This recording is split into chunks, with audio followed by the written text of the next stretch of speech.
Hello everyone, मैं हूं अश्विनी शर्मा और हम कर रहे हैं आरसीसी के अंदर आज हम जो करने वाले हैं वो है न्यूमेरिकल्स। किसके ऊपर न्यूमेरिकल करेंगे? हम वन वे स्लैब के ऊपर। स्लैब्स का डिज़ाइन अभी तक हमने सीखा है वन वे स्लैब का, उसको हम यहाँ पे न्यूमेरिकल्स के थ्रू यूज़ करना सीखेंगे आज कि कैसे कैसे इसको मैं रियल लाइफ में कैलकुलेट करता हूँ, कैसे डिज़ाइनिंग करी जाती है वन वे स्लैब की। तो उसके लिए क्वेश्चन देखते हैं कि हमें क्या बोलता है। तो देखिए, क्वेश्चन में हमें बोला design and panel of the slab as shown in figure आपको दी हुई है स्लैब की। इसके अंदर आपको एंड पैनल जो है वो डिजाइन करना है in the figure for a continuous slab आपको दी हुई है जो कि क्या है, कॉन्टिन्यूस है। इस तरह की स्लैब आपको यहाँ पे प्रोवाइड की हुई है। इसके अंदर क्या बोल रहा है ये, हमें एंड पैनल, ये जो एंड पैनल जिसको मैंने ए से मार्क किया हुआ है यहाँ पे, ये जो ए पैनल है ये आपको डिजाइन करना है। बेसिकली कोई भी पैनल आपको कह सकता है डिजाइन करने के लिए, ये वाला भी कह सकता था, ये भी कह सकता था। इधर आपका कंटिन्यूअस है जो भी स्लैब, कोई भी पैनल आपको बोल सकता है डिजाइन करने के लिए। अभी जिसकी बात कर रहा है वो ये पर्टिकुलर पैनल है, इसको डिजाइन करना है मुझे। इसके अंदर हमें क्या क्या वैल्यूज क्या क्या दी हुई है वो देख लेते हैं पहले। यहाँ पे ये जो विड्थ ऑफ सपोर्ट दी हुई है मेरे को दोनों साइड पे, वो 300 mm दी हुई है। अंदर की जो हमारी क्लियर लेंथ है 4.4 मीटर यहां पर है, और इस डायरेक्शन में हमारी क्लियर लेंथ दी हुई है 11 मीटर्स। ठीक है, तो बड़ी हमारी क्या है ये 11 मीटर, तो ये LY हो गई सपोज और ये LX हो गई। ठीक है, क्लियर लेंथ हमारी। ठीक है, तो 4.4 मीटर्स और 11 मीटर्स हमें यहाँ पे क्लियर लेंथ मेंशन की गई है। लाइव लोड दिया हुआ है 10 किलो न्यूटन पर मीटर स्क्वायर। यहाँ पे देखो, हम ये चीज देखने वाली है। यहाँ पे हम पहले जब बीम वगैरह डिजाइन करते हैं तो वहां पे जो आपको लाइव लोड या कोई भी लोड दिया होता है वो पर मीटर दिया होता था, क्योंकि हम पर मीटर लेंथ उनको डिजाइन करते थे। लेकिन यहाँ पे हम क्या करते हैं, लेंथ भी 1 मीटर लेते हैं और विड्थ भी 1 मीटर लेते हैं, इसीलिए पर मीटर स्क्वायर आपको वैल्यूज दी हुई है यहाँ पर। तो ये भी गलत नहीं लिखा हुआ, आपको समझ आना चाहिए कि पर मीटर स्क्वायर क्यों लिखते हैं अब यहाँ पे।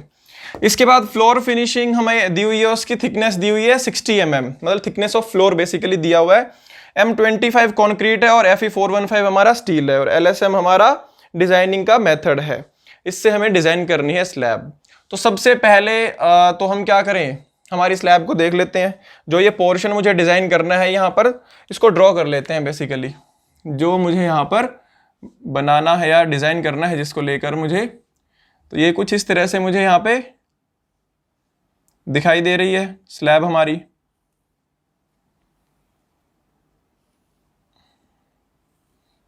तो बीच में इसके यहां पर भी ये आपका क्या हो गया, ये आपका सिंपली सपोर्टेड एज है। ये आपका क्या है, सिंपली सपोर्टेड एज। यहां पर आपकी स्लैब क्या है, खत्म हो रही है ना, तो इसीलिए हम इस वाले किनारे को क्या कहेंगे, सिंपली सपोर्टेड एज। और जो ये आपका किनारा होगा, ये जो एज होगा, इसको क्या बोलेंगे, कॉन्टिन्यूअस एज। इधर हमारी स्लैब कॉन्टिन्यू है ना, इसीलिए कॉन्टिन्यूअस एज। तो इस एज को हम कॉन्टिन्यूअस एज कहेंगे। अब इसके बाद हमें डिजाइनिंग में और क्या क्या दिया हुआ, वैल्यूज भी लिख लो एक बार इसके अंदर। चलो खैर, वैल्यूज तो हम देख लेंगे यहां से जो हमें दी हुई है यहाँ पे। इसके बाद मुझे जब मैं डिजाइनिंग करता हूं तो डिजाइनिंग के लिए मुझे एक स्ट्रिप कंसीडर करनी होती है। सपोज मैं एक स्ट्रिप यहाँ पे कंसीडर करता हूं। क्लियर, मैंने क्या किया, यहाँ पे एक स्ट्रिप कंसीडर करी और इसके अंदर यहाँ पे क्या करा मैंने, 1 मीटर की, ये 1 मीटर और ये 1 मीटर, एक तरह से मैंने इतने पोर्शन को यहाँ पर डिजाइन करके चलूंगा। तो 1 मीटर बाय 1 मीटर का मैंने कोई स्ट्रिप यहाँ पे कंसीडर कर ली। जस्ट डिजाइनिंग के लिए शुरुआत में कैसे करेंगे वो आपको बता रहा हूं मैं यहाँ पे, और इस पर्टिकुलर स्ट्रिप को लेकर मैं यहाँ पे डिजाइन करूंगा। बाकी इसका एरिया जो होगा वो फिर मैं एक्सपेंड कर देता हूँ, विड्थ जितनी भी होगी उसके हिसाब से और लेंथ जितनी होगी उसके हिसाब से। इन वैल्यूज को आगे मैं फर्दर बढ़ा सकता हूं, जो भी हमारी लेंथ दी होगी। मतलब 1 मीटर के लिए निकाल लिया, 10 के लिए, 20 के लिए, 50 के लिए, जितने के लिए निकालना हो आप निकाल सकते हो। तो सबसे पहले जब मैं बात करूंगा यहां पर स्लैब के अंदर डिजाइनिंग की, तो सबसे पहले जो पहला आपका बेसिक स्टेप होगा वो क्या होगा, सबसे पहले मुझे ये पता होना चाहिए कि हमारी स्लैब जो है वो कैसी है। क्या ये 1 वे स्लैब है, क्या ये 2 वे स्लैब है, मुझे ये पता होना चाहिए। तो यहां पर देखो, हमारी जो स्लैब है वो 1 2 3 4 चारों साइड से क्या है, सपोर्टेड है, 4 एजेस पर सपोर्टेड है। ये ऐसा केस हमारा 1 वे का भी हो सकता है और 2 वे का भी हो सकता है। तो वन वे और टू वे में कंफ्यूजन है हमें, तो डिफरेंशिएट कौन करेगा, L Y upon L X की रेशो। तो सबसे पहले तो क्या करें, चेक करो, हमें एल एक्स क्लियर कितना दिया हुआ है 4.4 मीटर और एल वाई क्लियर कितना दिया हुआ है 11 मीटर्स, ये 11 मीटर दिया हुआ था। तो therefore L Y C upon L X C ये कितना आ रहा है हमारा 11 अपॉन 4.4। कैलकुलेट करिए कितना आता है, 11 बाय 4.4, यह आ रहा है हमारा 2.5। तो ये रेशियो हमारी क्या है, ग्रेटर देन 2 है। तो इसका मतलब क्या हो गया, therefore slab is one way. 2 से बड़ी अगर वैल्यू होती है L Y upon L X की तो हमारी स्लैब क्या होती है, वन वे स्लैब होती है। तो इसको मैं कैसे डिजाइन करूंगा, वन वे स्लैब की तरह डिजाइन करूंगा। तो देयरफॉर नाउ फर्स्ट स्टेप जो हमारा होगा वो क्या रहेगा, सबसे पहला स्टेप, विड्थ मैंने 1 मीटर मान ली, लंबाई मैंने 1 मीटर मान ली, अब क्या बचा, डेप्थ बची। तो डेप्थ में पहले कैलकुलेट करके चलूंगा, साइज डिसाइड करूंगा बेसिकली पहले। तो सबसे पहली जो आपकी बात आएगी किसकी आएगी, डेप्थ की, डेप्थ ऑफ स्लैब। तो डेप्थ ऑफ स्लैब जब मैं कैलकुलेट करूंगा तो डी की वैल्यू मैं यहां पे कैसे कैलकुलेट करूंगा, डिफ्लेक्शन क्राइटेरिया से। हमने स्टेप बाय स्टेप चेक किया था। तो जो डी की वैल्यू आएगी, स्मॉल डी हम यहां पर कैलकुलेट करेंगे, वो क्या आएगी, span divide by A value. यहां पे मैंने मॉडिफिकेशन फैक्टर इसीलिए यूज नहीं किया क्योंकि मॉडिफिकेशन फैक्टर मैं कब यूज करूंगा, जब मुझे परसेंटेज ऑफ स्टील पता होगा, बट मुझे अभी किसी चीज के बारे में नहीं पता, इसीलिए मैं मॉडिफिकेशन फैक्टर नहीं यूज कर सकता। तो मैं क्या यूज करूंगा, सिर्फ और सिर्फ ए वैल्यू, यहां से मैं इसको कैलकुलेट करूंगा। स्पैन हमारा अब यहां पर जो वन वे स्लैब होती है, मैंने आपको यह बताया था कि वन वे स्लैब के अंदर मेन स्पैन हमारा कौन सा होता है, शॉर्टर स्पैन। तो यहां पर लिख भी लेना बेशक, स्पैन जो होगा यहां पर लिख लेना shorter span, shorter span upon A, ठीक है। शॉर्टर स्पैन को ये भी लिख लेना, यहां पे मेंशन भी कर देना, यही आपका क्या हो जाएगा, डिजाइन स्पैन। इसी को लेकर मैं सारी चीजें डिजाइन करूंगा। क्यों, मैंने बताया था क्योंकि यहां पर आपकी जो डिफ्लेक्शन आती है वो मैक्सिमम रहती है, ठीक है। फ्री बेंडिंग रहती है इसके अंदर, दूसरी साइड पे रेस्ट्रिक्टेड बेंडिंग रहती है, उसको मैं रोक देता हूं, और भी ज्यादा बेंड हो सकता था। तो फेलियर होने क्राइटेरिया कौन डिसाइड करेगा, शॉर्टर स्पैन। तो इसीलिए यहां पर जब मैं वैल्यू निकालूंगा तो शॉर्टर स्पैन हमारा कितना है, एल एक्स 4.4, तो mm में लिखूंगा तो 4400 अपॉन ए वैल्यू। ए वैल्यू हमारी कितनी होती है, कैसा बीम है हमारा, कैसा स्लैब है, ये कॉन्टिन्यूअस स्लैब है हमारी। तो कॉन्टिन्यूअस स्लैब के लिए हमारी ए वैल्यू क्या रहती है, हमारी जो कैंटिलीवर थी उसके लिए 7 थी, सिंपली सपोर्टेड के लिए 20 और कॉन्टिन्यूअस के लिए क्या थी 26। तो ए वैल्यू यहां पर हमारी 26 मेंशन कर देना यहां पर, फॉर कॉन्टिन्यूअस, कॉन्टिन्यूअस है ये इसीलिए।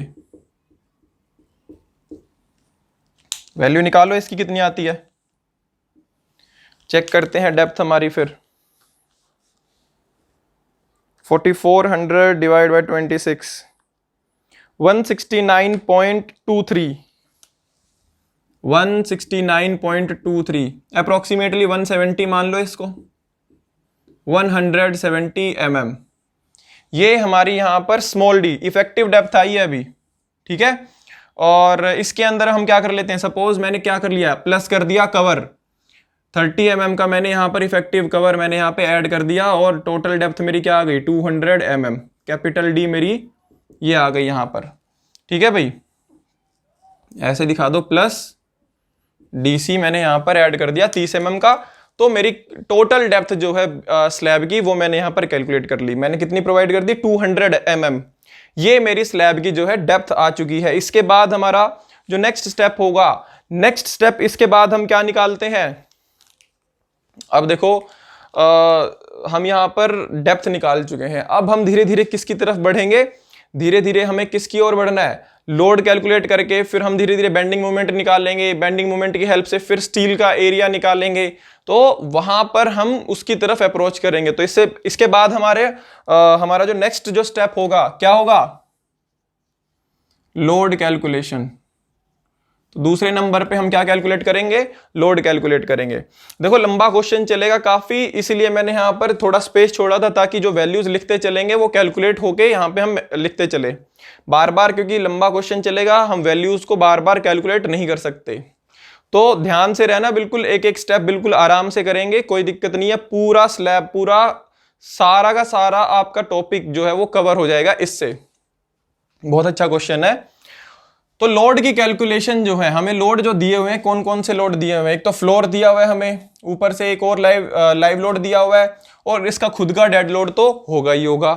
तो लोड जो कैलकुलेट करूंगा मैं, सपोज सेल्फ वेट की वजह से क्या आपका लोड आएगा, इसकी खुद की वजन की वजह से कितना वेट आएगा, डी हमारी कितनी है 200 mm, 0.2 इंटू में 1 मीटर, इंटू में 1 मीटर इंटू 25, तो ये कितना आ गया हमारा यहां पर,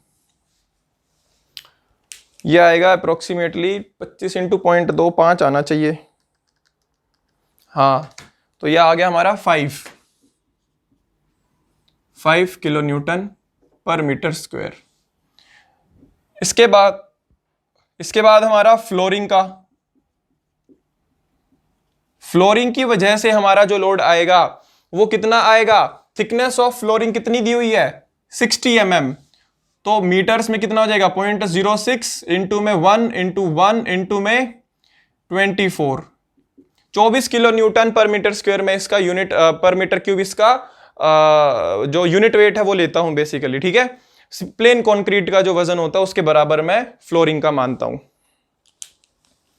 तो इसका कितना आ रहा है यहां पर 24 इंटू 0.06, 1.44 किलो न्यूटन पर मीटर स्क्वायर। तो जो टोटल डेड लोड आ गया मेरा यहां पर, टोटल डेड लोड जो है मेरा वो कितना आ रहा है 5 + 1.44, कितना आ रहा है ये 6.44 किलो न्यूटन पर मीटर स्क्वायर। तो यहां पर अगर मैं फैक्टर्ड डेड लोड करूं, सपोज ये क्या है मेरा WD, तो WDU की अगर मैं बात करूं तो कितना हो जाएगा 1.5 टाइम्स ऑफ WD, तो 1.5 टाइम्स ऑफ 6.44, तो यहां से WDU हमारा कितना आ जाएगा, करो कैलकुलेट।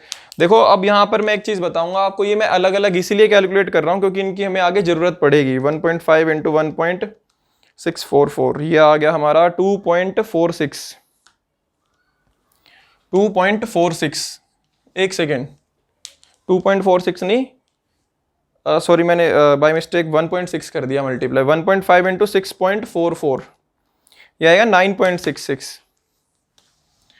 9.66 किलो न्यूटन पर मीटर स्क्वायर हमारा डेड लोड आ गया। अब देखो एक चीज बता देता हूं आपको, नॉर्मली तो हम क्या करते हैं, सारा लोड यहां पर कैलकुलेट करके तीसरा जो लाइव लोड था वो भी ऐड करके तब इसको फैक्टर करता था, ठीक है। अभी भी वही चीज है, कोई दिक्कत नहीं है, बट हमें यहां पर आगे जब हम क्वेश्चन को फर्दर प्रोसीड करेंगे वहां पर मुझे डेड लोड की और लाइव लोड की अलग अलग वैल्यूज की जरूरत पड़ेगी, इसीलिए मैं यहां पर इनको अलग अलग कैलकुलेट करूंगा, ठीक है। टोटल लोड दोनों को मिलाकर ही आएगा, बट यहां पर इनकी वैल्यूज लिख रहा हूं ताकि मुझे आगे यूज करनी पड़े तो मैं यूज कर सकूं, यहां पे मुझे बार बार कैलकुलेट ना करनी पड़े।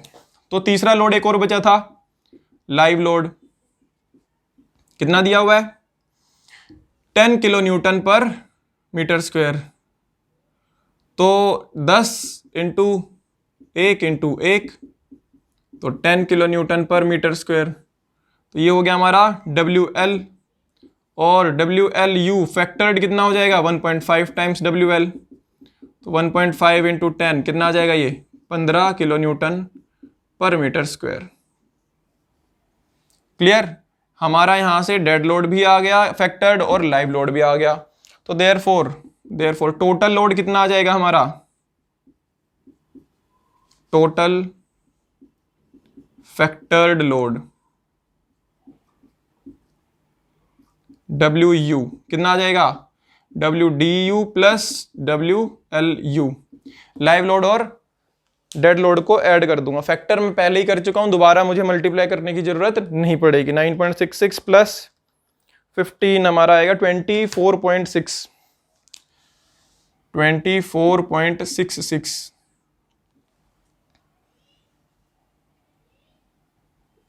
ठीक है, तो ये कितना आ गया हमारा WU आ गया टोटल, सपोज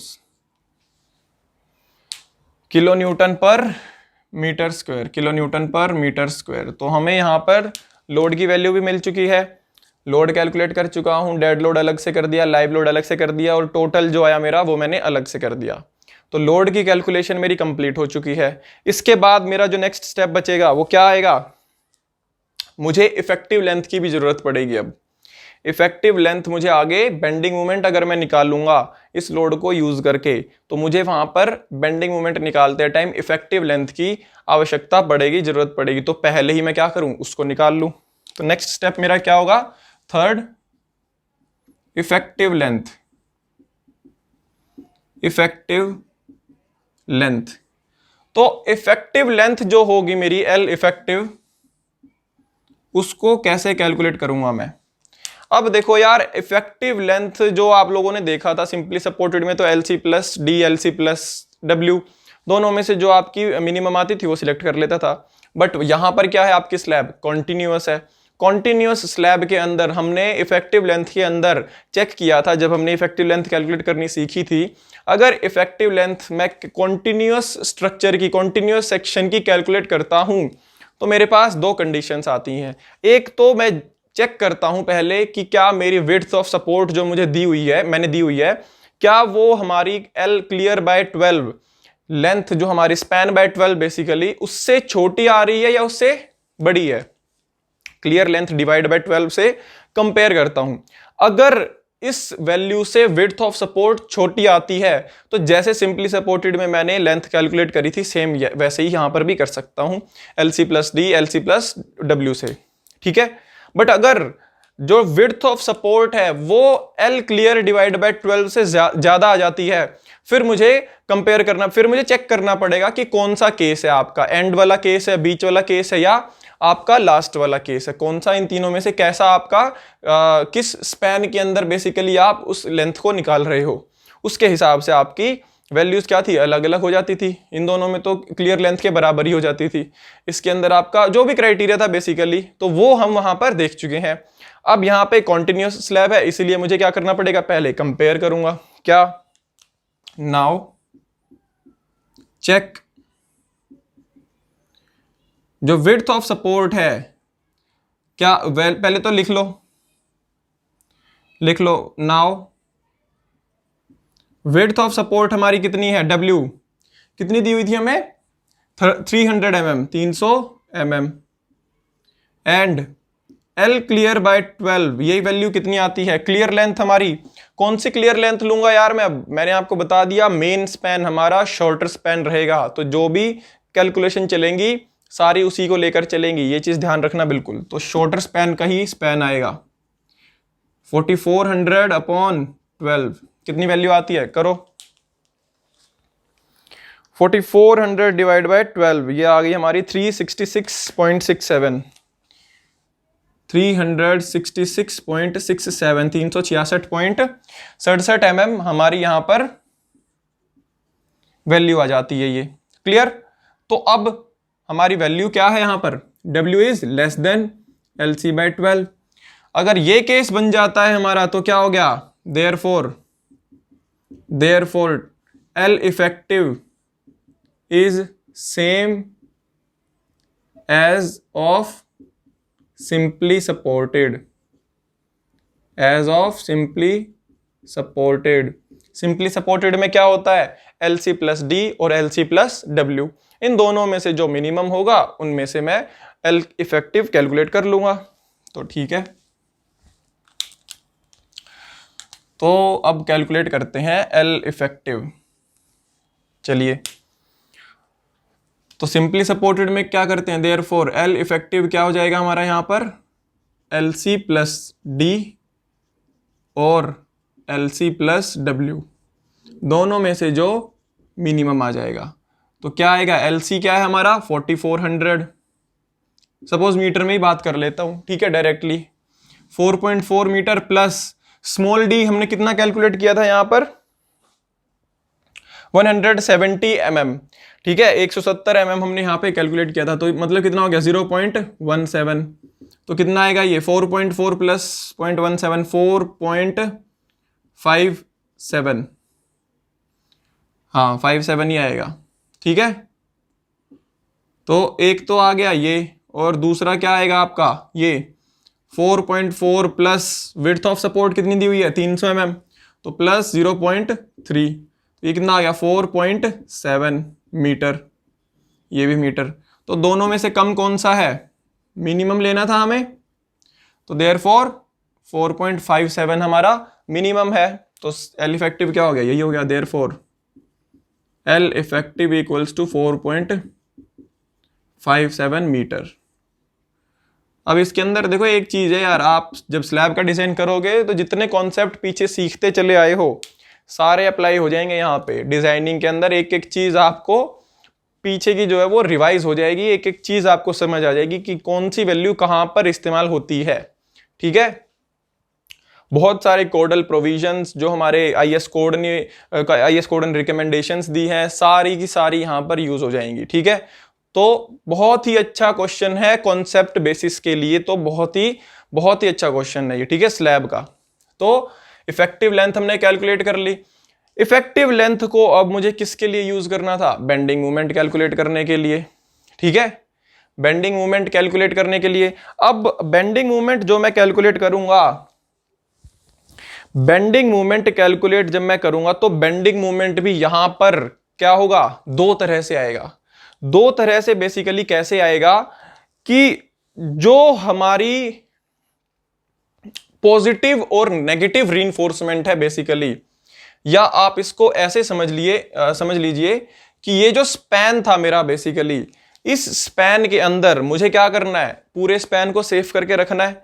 पूरा स्पैन सेफ रखूंगा तो बीच का स्पैन, तो यहां पर तो क्या आ रहा था, मैं बीच में क्या दे रहा था, इस यहां पर इस पर्टिकुलर रीजन में पॉजिटिव मूवमेंट आ रहा था, बट यहां पर इस सपोर्ट के पास भी तो मुझे ये स्पैन क्या करना पड़ेगा, सेफ करना पड़ेगा। तो यहां पर मुझे क्या करना था, एएसटी नेगेटिव मूवमेंट आ रहा था, उसको लेकर भी मुझे क्या करना पड़ेगा, सेफ करना पड़ेगा हमारा स्ट्रक्चर। तो जब मैं उसको लेकर भी सेफ करूंगा तो मूवमेंट भी निकालना पड़ेगा, कितना मूवमेंट आ रहा है, जो कि नेगेटिव आ रहा है यहाँ पे सपोर्ट के ऊपर, और पॉजिटिव जो कि बीच में स्पैन के बीच में आ रहा है, दोनों मुझे कैलकुलेट करने पड़ेंगे। तो दोनों मैं यहां पर क्या करूंगा, मैक्सिमम बेंडिंग मूवमेंट्स जो है बेसिकली वो मैं कैलकुलेट करके चलूंगा, ठीक है। अब नेक्स्ट स्टेप क्या है हमारा, थर्ड था, ये फोर्थ, बेंडिंग मूवमेंट। अब बेंडिंग मूवमेंट जो हम निकालेंगे, BMU है बेसिकली। बेंडिंग मूवमेंट जब मैं कैलकुलेट करूंगा तो दोनों अलग अलग कैलकुलेट करूंगा। सबसे पहले किसकी बारी आएगी, सपोज पहले निकालता हूं मैक्सिमम पॉजिटिव बेंडिंग मूवमेंट। तो इसको बार बार BMU लिखने से अच्छा MU लिख दो, ठीक है, एक ही बात है, बस समझने का अंतर है, लिखने का basically. Maximum positive bending movement जब मैं कैलकुलेट करूंगा तो यहां पर MU, सपोज MU पॉजिटिव, ये वैल्यू मैं कैसे लिखूंगा, इसको बहुत ध्यान से समझना है। देखो नॉर्मली सिंपली सपोर्टेड अगर स्लैब होती तो नॉर्मली मैं कैसे कर देता था, WU into LE² divide by 8 वैसे कर लेता था अगर सिंपली सपोर्टेड स्लैब होती तो। बट यहां पर स्लैब कैसी है, कॉन्टिन्यूअस है। देखो स्लैब का कॉन्टिन्यूअस है, आपके इससे आपके बहुत सारे कॉन्सेप्ट्स और भी नए नए नजर आएंगे आपको, जो क्लियर हो जाएंगे। सिंपली सपोर्टेड होती तो बस WUL² अपॉन 8 करके काम खत्म हो जाता। बट अब क्या होगा, आपको आईएस कोड ने काम आसान करने के लिए एक चीज दी थी, क्या थी, बेंडिंग मूवमेंट कोफिशिएंट्स।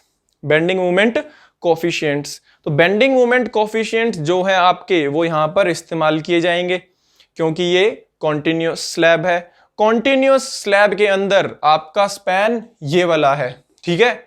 इस पर्टिकुलर स्पैन के अंदर जो आपको कोफिशिएंट्स बेंडिंग मूवमेंट के आपके आईएस कोड ने रिकमेंड किए हैं, वही आप यहां पर इस्तेमाल करके क्या करोगे, वैल्यूज को कैलकुलेट करोगे।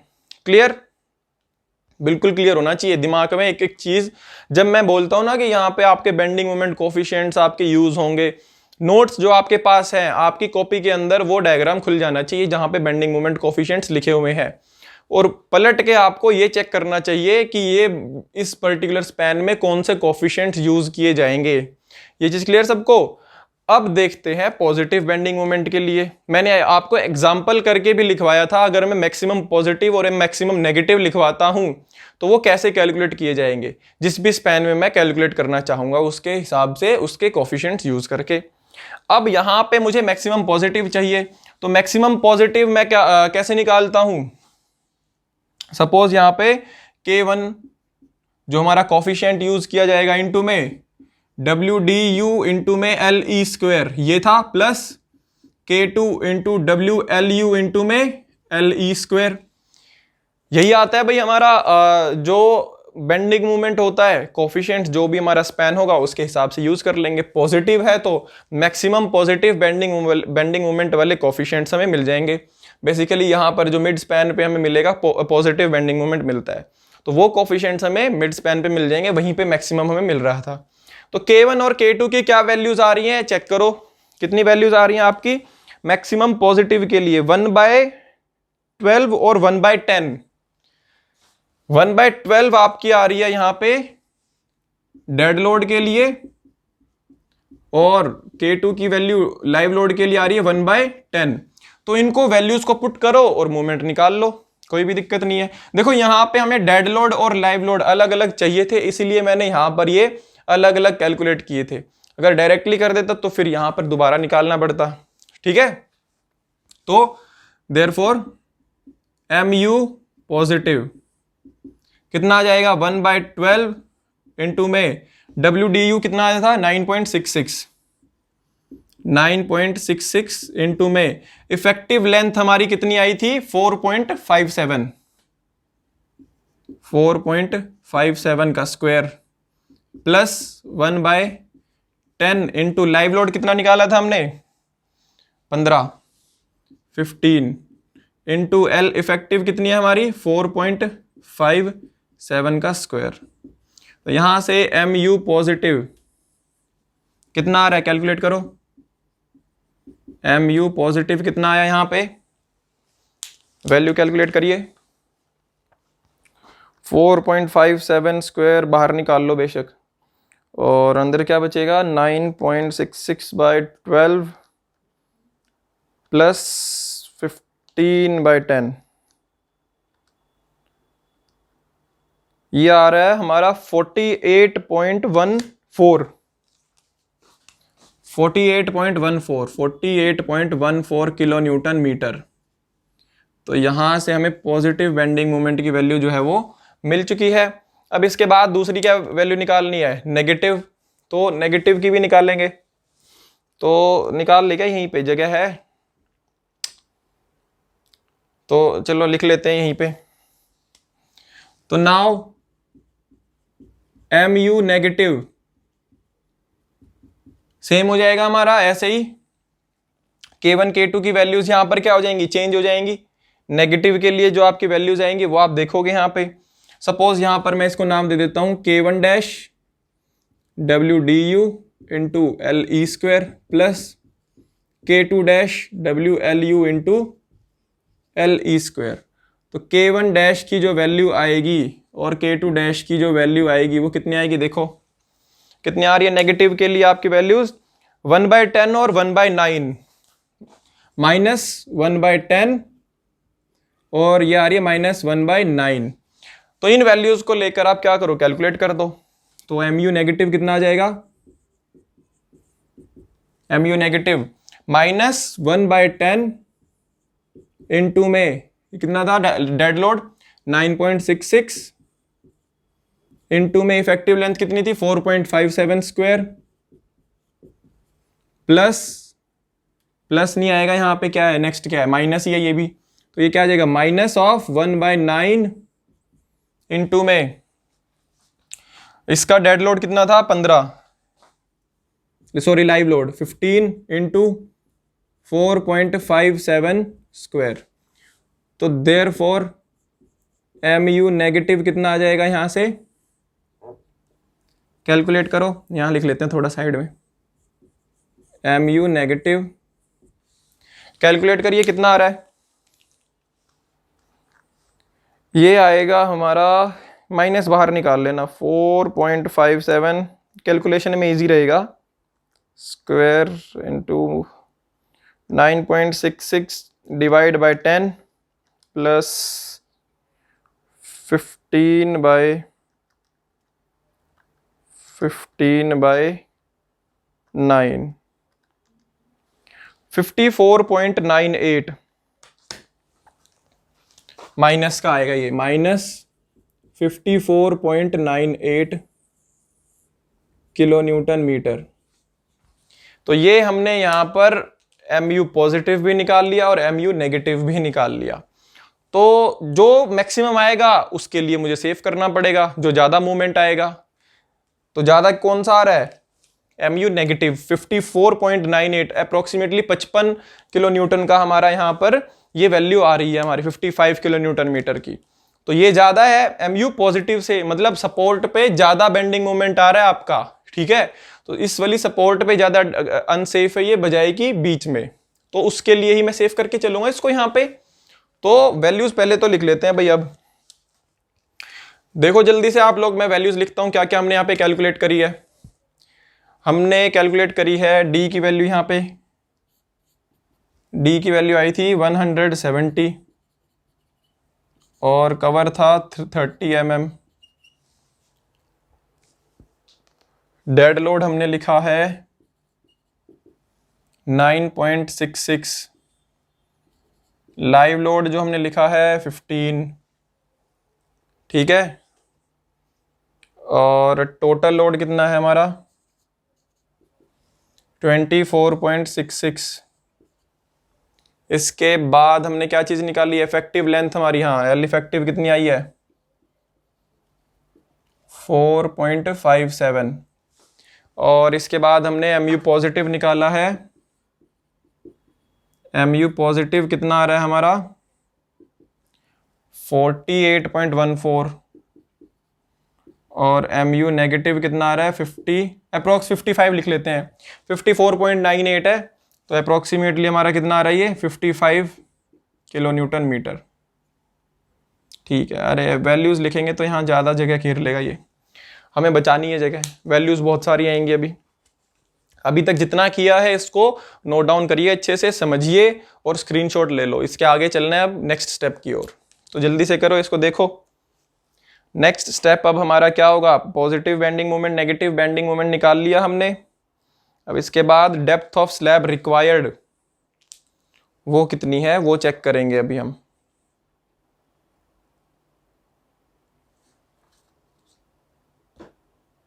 तो चलिए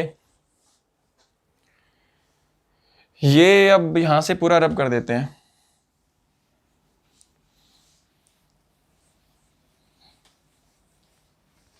देखो क्वेश्चन थोड़ा लंबा चलेगा बट मज़ा आएगा करने में, दिक्कत कोई नहीं होगी इसमें, बहुत आसान होते हैं, बस थोड़ा चीज़ें थोड़ी सी ज़्यादा हमें समझनी पड़ती हैं, इसके अंदर ज़्यादा चीज़ें कैरी करके चलनी पड़ती हैं, इसीलिए थोड़ा सा लगता है हमें कि बहुत मुश्किल है या कैसा है, अदरवाइज मुश्किल नहीं होता, ये चीज़ें बहुत आसान है, बस डेटा थोड़ा ज़्यादा हो जाता है और कुछ नहीं। वो भी जब 2-4 क्वेश्चन कर लोगे तो अपने आप ही आपको कॉन्फिडेंस आ जाएगा, कोई भी चीज़ भूलोगे नहीं।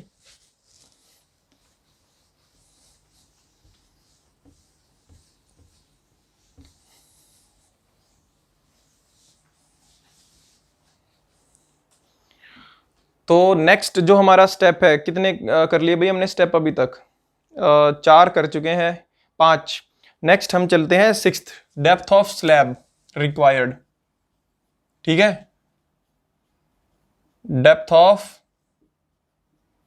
स्लैब रिक्वायर्ड, देखो ये मत कंफ्यूज होना कि डी तो हम निकाल चुके हैं तो अब क्यों निकाल रहे हैं, पहले मैंने वो प्रोवाइड कर दी है, ठीक है। अब ये है कि उसको प्रोवाइड जो मैंने किया है क्या वो मैंने सही करी है या गलत कर दी। गलत करी होगी तो दोबारा से पूरा अभी तक जो किया है पूरा रिवाइज कर देंगे डिज़ाइन को। बट अगर सही करी है तो बहुत बढ़िया बात है, एज इट इज़ आगे कैरी फॉरवर्ड करेंगे। तो ये एक तरह से हमारा चेक है डेप्थ जो मैंने प्रोवाइड करी है उसके लिए, कि इससे कम मुझे डेप्थ नहीं रखनी, इससे ज़्यादा ही रखनी है।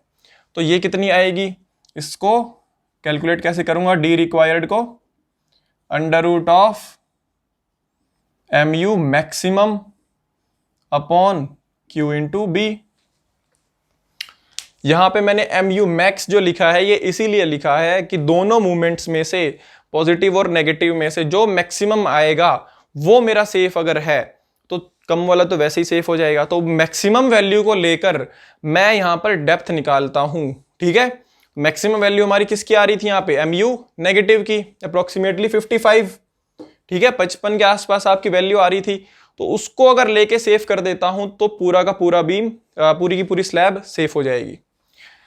तो डेप्थ जो निकालूंगा मैं कितनी आएगी, यहाँ पे mu मैक्स हमारा कितना निकाला था हमने, 55 इंटू 10⁻6 अपॉन Q की वैल्यू क्या होती है 0.36 FCK into J into K into B। Solve कर लो इसको, ये हो जाएगा हमारा 55 इंटू 10⁻6 अपॉन 0.36 इंटू FC के ग्रेड का यूज़ किया हमने 25 इंटू में स्टील का क्या है 415। तो K की वैल्यू कितनी होती है इसके लिए 0.48, और 0.48 करके J निकालूंगा तो 0.8 आता है अप्रोक्स, 0.799 आएगा, 0.8 लिख सकते हो। ये कैलकुलेट कर सकते हो भैया, बार बार ये छोटी छोटी कैलकुलेशन मैं यहाँ पे नहीं लिखूंगा क्योंकि वैसे ही क्वेश्चन बहुत लंबा है तो और लंबा बन जाएगा क्वेश्चन। और विड्थ कितनी है हमारी 1000 क्यों लिखी है मैंने, क्योंकि हम 1 मीटर को लेकर डिज़ाइन करते हैं। तो ये सॉल्व करने के बाद आपका कितना आंसर आता है, ये आपका आएगा 55 into 10⁻6 upon 0.36 into 25 into 0.8 into 0.48 into 1000। ये आ रही है आपकी अप्रोक्सीमेटली 126, 100 पूरी आ रही है 126.15 mm कितनी है ये आपकी डेप्थ रिक्वायर्ड। क्या हमारी जो प्रोवाइडेड डेप्थ है इससे बड़ी है, इससे बड़ी होनी चाहिए। कितनी दी थी हमने, कैपिटल स्मॉल डी जो हमने दी थी ये 170, तो बहुत बढ़िया बात है। नहीं तो इतना जो पंगा भी किया था सारा दोबारा लेना पड़ता, मैं दोबारा पंगा लेना पड़ता तो खामखा में कैलकुलेशन बढ़ जाती। तो therefore D provided is more than D required, that is 170 mm is more than 126.15 mm, तो therefore safe। ठीक है भाई, सेफ है, बहुत बढ़िया है। तो मैं यही प्रोवाइड करके रखता हूं, कोई दिक्कत नहीं है, सही किया हुआ है। डेप्थ की कैलकुलेशन कर चुका हूं। डेप्थ की कैलकुलेशन करने के बाद किसकी बारी आती है, डेप्थ साइज मैंने इसका स्पेसिफाई कर दिया कि हाँ साइज मेरा बिल्कुल परफेक्ट है जो मैंने दिया हुआ है हमारी स्लैब को। कंक्रीट का कितनी क्वांटिटी है वो मैंने यहाँ से निकाल दी कि भाई इतनी डेप्थ दे दो, और विड्थ और लेंथ हमने 1 मीटर पहले सिलेक्ट करी हुई है। अब क्या बचा डिजाइनिंग के अंदर, स्टील मुझे बताना पड़ेगा कि एरिया ऑफ स्टील जो है आपको इतना यूज करना है। अगर वो भी बता दूंगा तो डिजाइन कंप्लीट, फिर थोड़े से चेक जो है वो लगाने पड़ जाएंगे बस। तो उससे पहले क्या करते हैं, एरिया ऑफ स्टील निकालते हैं। नाउ 7th स्टेप हमारा क्या होगा, area of steel. Area of steel कैसे निकालते हैं हम, AST 0.5 FCK upon FY 1 minus √of 1 minus 4.6 MU upon, अभी बताऊंगा ये भी, upon FCK into BD² into BD। अब देखो यार MU यहां पर यूज हो रहा है अब आपका, ठीक है, MU यूज हो रहा है आपका। तो अब आपको क्या करना पड़ेगा, दोनों मूवमेंट्स को लेके आपको स्टील निकालना पड़ेगा। पॉजिटिव मूवमेंट के लिए आपकी कितनी रीइंफोर्समेंट चाहिए, और नेगेटिव बेंडिंग मोमेंट को लेकर आपको कितनी रीइंफोर्समेंट चाहिए, मतलब कितना सरिया यहाँ पर देना है मुझे और कितना सरिया सपोर्ट के ऊपर देना है, बेसिकली वो चीज़ कैलकुलेट कर रहे हैं। अब पहले क्या निकाल ले, आपकी मर्जी है, एएसटी पॉजिटिव निकाल लो, एएसटी नेगेटिव निकाल लो, जो भी निकालोगे उसके कोरस्पॉन्डिंग मोमेंट यहां पर रख दोगे। तो सपोज मैं पहले निकालता हूं एएसटी पॉजिटिव, एएसटी पॉजिटिव, तो यहां पर मैंने क्या लिख दिया, एमयू पॉजिटिव, तो वैल्यूज पुट कर दो, सेम रहेंगी सारी की सारी, बस मूवमेंट चेंज हो जाएगा। 0.5 इंटू ग्रेड क्या था M25 अपॉन FY क्या है 415, 1 minus under root of 1 minus 4.6 into, हमने एमयू पॉजिटिव कितना निकाला था, ये रहा 48.14, 48.14 into 10 raise to power 6 upon F C के कितना है 25 ही है ना ग्रेड हमारा, हाँ, इंटू में 1000 इंटू में 170 का स्क्वायर इंटू 1000 इंटू 170 का स्क्वायर। ये पूरी वैल्यू मैंने एज इट इज यहां पर लिख दी, इसको सॉल्व कर लो अब, ठीक है। सॉल्व जब करोगे तो कितनी, बहुत ध्यान से सॉल्व करना यार, इसके अंदर आपकी मिस्टेक के चांसेस बहुत ज्यादा बढ़ जाते हैं, क्योंकि बहुत लंबी इक्वेशन है तो चांसेस एरर के बढ़ जाते हैं, तो ध्यान से करना बिल्कुल। 0.5 इंटू 25 इंटू में बार वाली लिख लेते हैं 1000 into 170 square 0.415 into 1 minus bracket under root 1 minus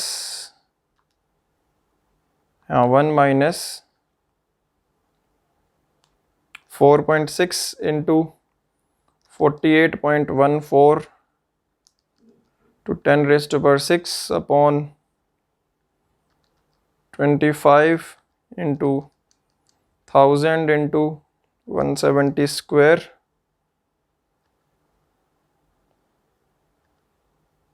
तो ओहो सिंटेक्स एरर, कोई मिस्टेक कर दी हमने भाई।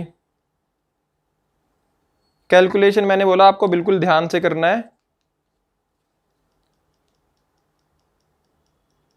तो मैंने ब्रैकेट गलत लगा दी थी, तो यहां से हमारा AST जो आएगा वो आ रहा है हमारा अप्रोक्सीमेटली 856.3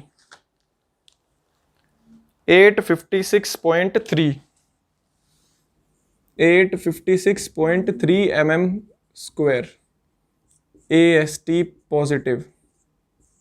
तो कैलकुलेशन बिल्कुल ध्यान से करना यार, कोई भी मिस्टेक नहीं होनी चाहिए यहां पर आपकी, ठीक है। वैल्यूज हमने सारी बिल्कुल एज इट इज लिखी हैं, कोई भी मिस्टेक नहीं होगी आपकी यहां पे। तो अब देखो AST पॉजिटिव मैंने निकाल लिया, अब यहां पे लगे हाथों क्या कर लेते हैं, कितने डायमीटर का स्टील बार प्रोवाइड करूंगा और कितनी स्पेसिंग दूंगा वो भी यहां पे लिख देता हूं मैं, ठीक है। स्पेसिंग नहीं, अभी खैर डायमीटर का लिख लेते हैं, स्पेसिंग का देखेंगे बाद में। तो पहले क्या करें, कितने डायमीटर का सही रहेगा, सपोज 20 का हम सिलेक्ट करते हैं डायमीटर, 20 mm का जो डायमीटर का बार होगा,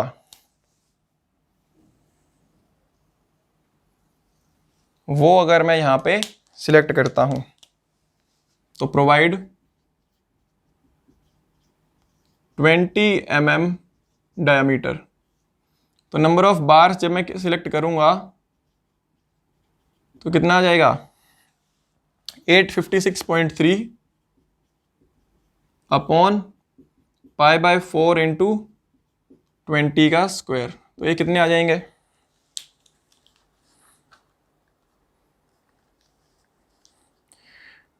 856 पॉइंट कितना था 3 अपॉन π/4 इंटू 20 स्क्वायर,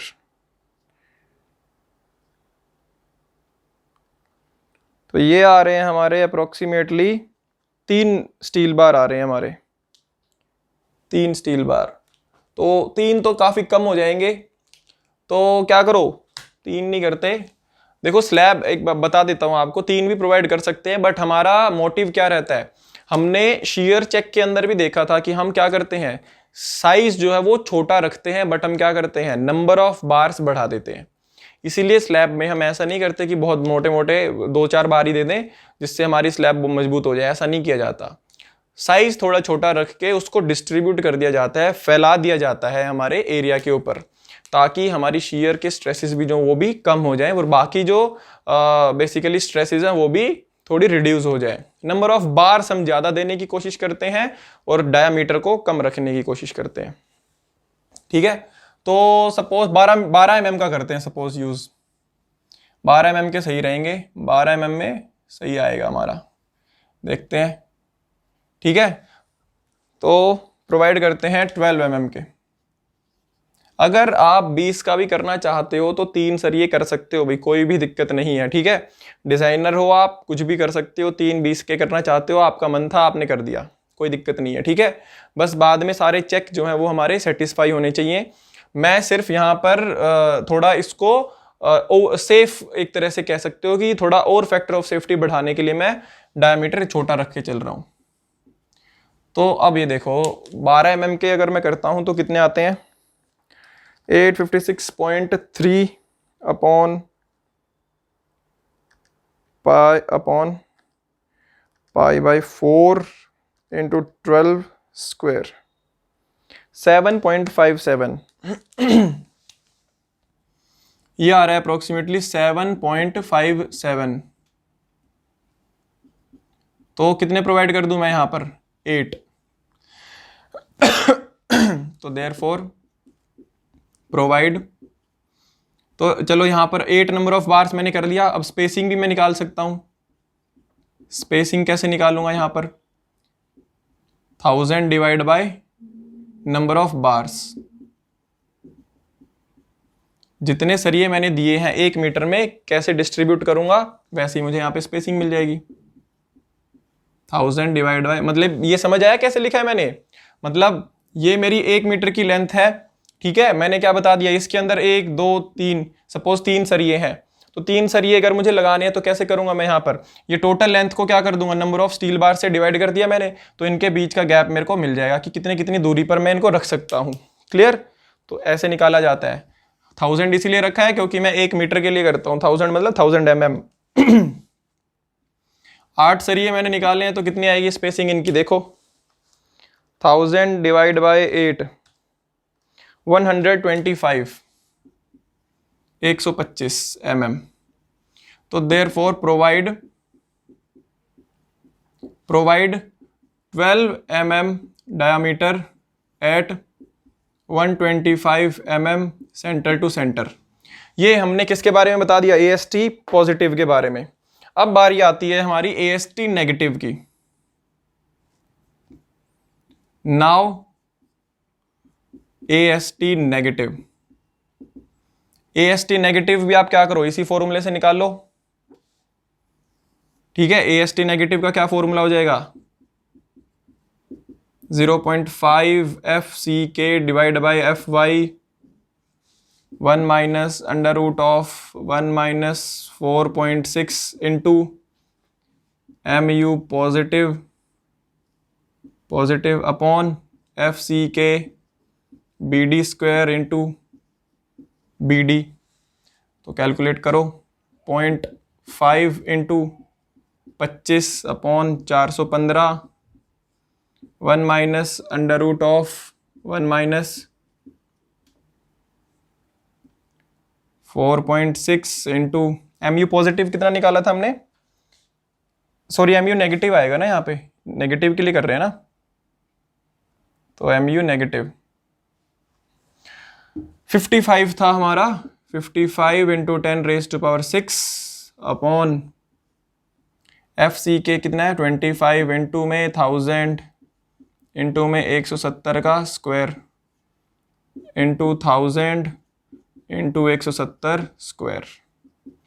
कैलकुलेट करिए, और कैलकुलेट मैं बिल्कुल बोल रहा हूँ फिर से, बिल्कुल ध्यान से करना यार, यहाँ मिस्टेक होने के चांसेस बहुत ज़्यादा रहते हैं।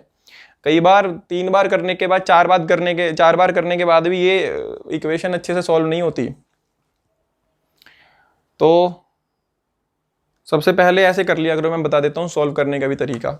सबसे पहले क्या कर लो, ये अंडर रूट वाली टर्म सॉल्व कर लो, ठीक है, ये थोड़ा इजीली हो जाएगी।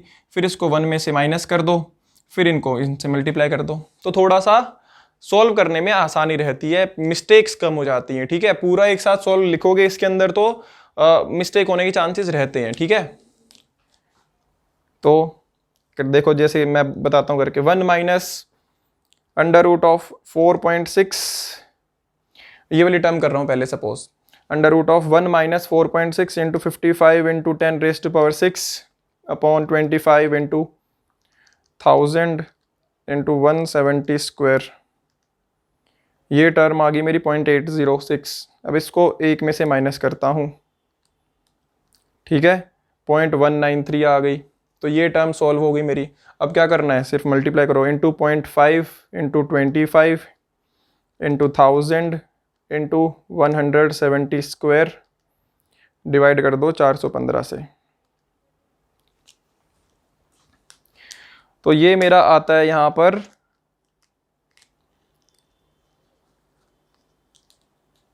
कुछ मिस्टेक हो गई यार मुझसे भी शायद, एक सेकंड फिर से करते हैं कैलकुलेट। कैलकुलेशन मिस्टेक है, कैलकुलेशन में एरर क्या होगा हमारा यहाँ पे, 1 minus 4.6 into 55 into 10 raise to power 6 upon 25 into 1000 into 170 square, ये ठीक है, ये सॉल्व हो के आ गया इतना।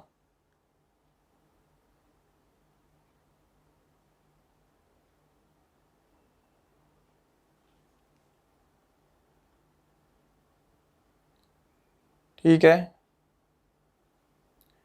इनटू में BD करो, सॉरी -1 करो, इनटू में आ गया ये अब हमारा 0.5 इंटू 25,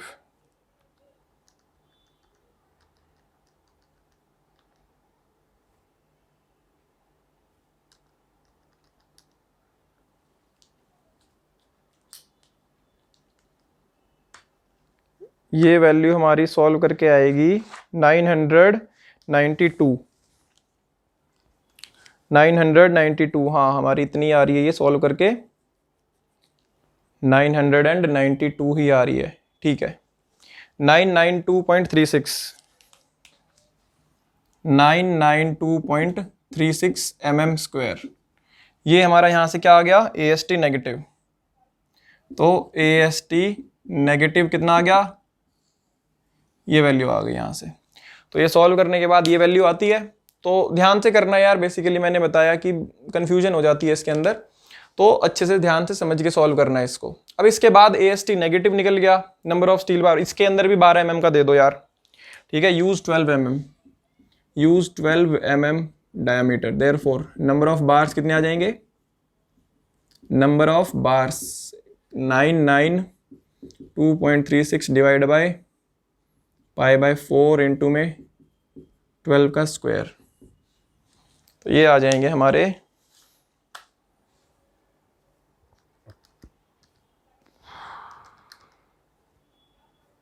π/4 इंटू 12 स्क्वायर, 8.7। तो अप्रोक्सीमेटली हमारे कितने आ रहे हैं, 8.7 आ रहे हैं यहाँ से, 8.7। तो 8.7 आ रहे हैं, तो अप्रोक्सीमेटली कितने दे दें, 9 स्टील बार्स दे सकते हैं यहाँ पे हम। तो नंबर ऑफ बार्स आ गया हमारा यहाँ पे 9, तो स्पेसिंग भी कर लो।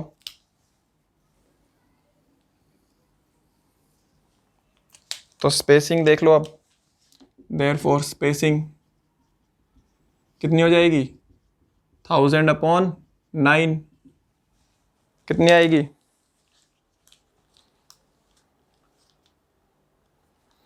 1000 डिवाइड बाई 9, 111.11, 111.11 mm स्पेसिंग। तो 110 दे दो यार, इससे कम दे सकते हैं, ज़्यादा नहीं देनी मुझे। स्पेसिंग इससे घटा सकता हूँ, ज़्यादा स्पेसिंग बढ़ाऊंगा नहीं। तो स्पेसिंग मैंने 110 दे दी, तो therefore provide 12 mm diameter at 110 mm centre to centre.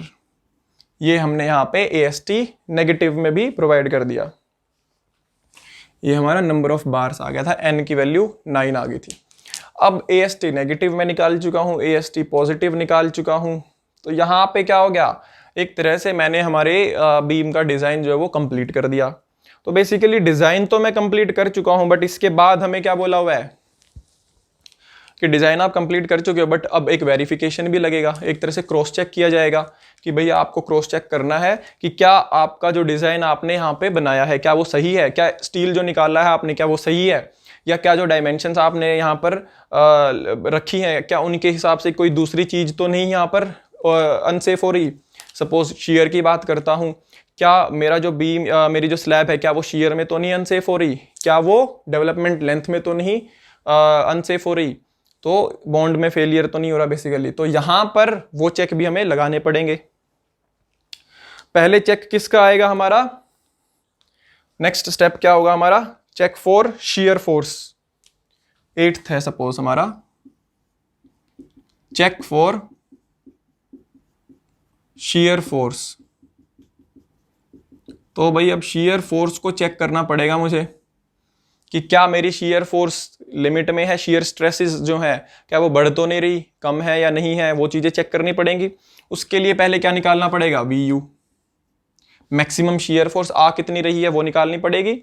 इसके लिए क्या करना था मुझे, अब नॉर्मल सिंपली सपोर्टेड बीम था तो क्या करते हैं WU into LC divide by 2, खत्म बात। बट यहाँ पे क्या है, कॉन्टिन्यूस। सारी प्रॉब्लम्स तो इस कॉन्टिन्यूस ने बनाई हुई है हमारी, आधा काम कॉम्प्लेक्स इस कॉन्टिन्यूटी नहीं किया है।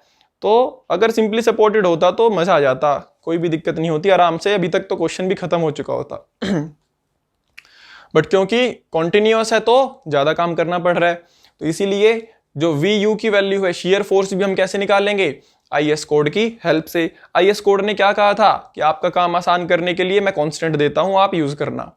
जो कोफिशिएंट्स वहां पे दिए थे हमें बेंडिंग मोमेंट और शियर फोर्स के, वो मैं यहाँ पे यूज करूंगा। तो यहाँ पे वैल्यू जैसे लिखते हैं हम कैसे लिखेंगे, K3 into W DU into LC plus K4 into W LU into LC।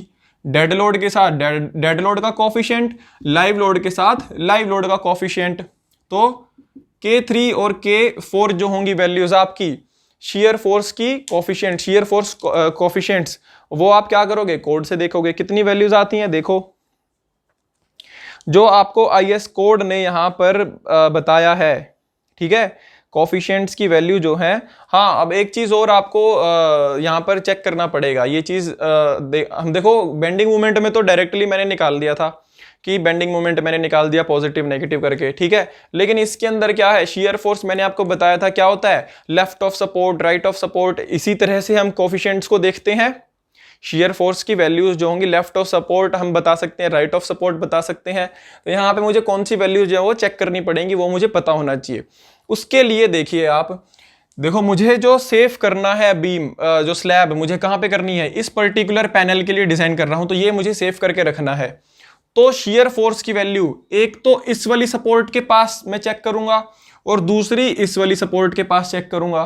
तो यहां पर इन दोनों पॉइंट्स पर मुझे सेव करना है, बीच में तो कोई शियर फोर्स जो है वो ज्यादा वैल्यू आती ही नहीं है, क्योंकि शियर फोर्स क्या रहती है, सपोर्ट्स के पास ही मैक्सिमम रहती है, वहीं पे अनसेफ होता है हमारा स्ट्रक्चर। अब यहां पे दो एजेस हमारे हो गए, एक तो सिंपली सपोर्टेड एज मतलब near the simply supported edge, और दूसरा नियर द कॉन्टिन्यूअस एज। तो दो बेसिकली हमारे एज यहां पर बन जाते हैं। अब इनके अंदर ये जो एज है यहां पे तो हमें पहले ही पता है, ए की वैल्यू दी हुई है, इसके लेफ्ट सपोर्ट पे, इसके लेफ्ट साइड पे तो क्या हो जाएगी 0, हमारा स्ट्रक्चर ही खत्म है, वहां पे स्ट्रक्चर ही नहीं है, कुछ नहीं है, स्लैब खत्म हो गई थी। और अगर देखोगे भी तब भी आपको कोई वैल्यू दी नहीं होगी कोफिशिएंट्स की, अगर करोगे तो 0 0 ही आएगी, ठीक है। तो यहाँ पे तो कोई कंफ्यूजन आएगी नहीं। इस वाले कोफिशिएंट्स को तो मैं एज इट इज यहाँ पर पुट करके उसकी वैल्यू कैलकुलेट कर लूंगा। बात आती है यहाँ पर इस वाली सपोर्ट के लेफ्ट पे देखो या राइट पे, ठीक है। तो ये आपको पता होना चाहिए कि हम यहां से इस पर्टिकुलर स्पैन को सेव कर रहे हैं। इस सपोर्ट के लेफ्ट में मेरा मतलब का काम चल रहा है, इसके राइट पे क्या चल रहा है उससे मुझे कोई मतलब नहीं है। इसके राइट क्या तब मैं ध्यान रखूंगा जब मुझे इसके राइट साइड का स्पैन डिजाइन करना होगा, बट मुझे क्या करना है, इसके लेफ्ट साइड का जो स्पैन है, पैनल है, वो मुझे डिजाइन करना है। तो इस सपोर्ट के लेफ्ट साइड का, लेफ्ट ऑफ सपोर्ट, ठीक है, इसके लेफ्ट के साइड पे जो कोफिशिएंट्स होंगे वो मैं यहां पे कैलकुलेट करूंगा, या वो मैं यहां पे चेक करूंगा बेसिकली, ठीक है। तो शियर फोर्स दो जगह देखोगे, इस सपोर्ट के पास जो कोफिशिएंट्स आएंगे वो, और कॉन्टिन्यूअस जो एज होगा उसके लेफ्ट पर आपके कोफिशिएंट्स चेक करोगे, लेफ्ट ऑफ सपोर्ट। तो ये दोनों कोफिशिएंट्स आप यहां पे लिखोगे, ठीक है। कंफ्यूजन नहीं बची अब कि कौन से कोफिशिएंट्स यूज करने हैं। अब आप क्या करो, अब आप सपोज यहां पे लिखते हैं, suppose near simply supported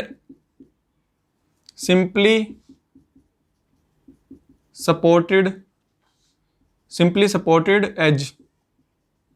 simply supported edge पर हमारी जो VU1 है सपोज, वो कितनी आएगी। यहां पे कोफिशिएंट्स कितने हैं आपके, सिंपली सपोर्टेड एज पर कोफिशिएंट्स देखिए कितने हैं, 0.4 और 0.45। 0.4 है आपका, यहां पे लिख लेते हैं अलग से वैल्यू, जो K3 की वैल्यू है आपकी 0.4 है, और K4 की वैल्यू क्या है 0.45। ये आपका ये वैल्यू है और ये 0.4। तो देयरफॉर जो VU आ जाएगी वो कितनी आ जाएगी, सपोज इसको VU1 नाम दे देते हैं, ठीक है। हाँ, तो ये VU1 हो गया, सपोज नाम दिया है बस और कुछ नहीं किया। तो 0.4 इंटू डेड लोड कितना था हमारा 9.66, इंटू क्लियर स्पैन कितना था हमारा, कितना दिया हुआ था 4.4 मीटर। तो हमारा यहां पे 4.4 मीटर प्लस 0.45 इंटू में 9 ये कितना है हमारा, कितना था लाइव लोड हमारा 15 इंटू में 4.4। यहां से हम जब VU1 की वैल्यू कैलकुलेट करेंगे तो कितनी आती है, 0.4 into 9.66 into 4.4 plus 0.45 into 15 into 4.4, ये आ रही है लगभग हमारी 46.7 किलो न्यूटन हमारी यहां से शेयर फोर्स आ रही है सिंपली सपोर्टेड एज पर। क्लियर। अब दूसरी वैल्यू निकाल लेते हैं। दूसरी हमारी क्या होगी, नाउ, यही निकाल ले क्या, हाँ निकाल लेते हैं। Now near continuous edge, continuous edge पे सपोज हमारी VU2 है, इनको नाम दे देते हैं K3 dash into WDU into LU plus K4 dash WLU into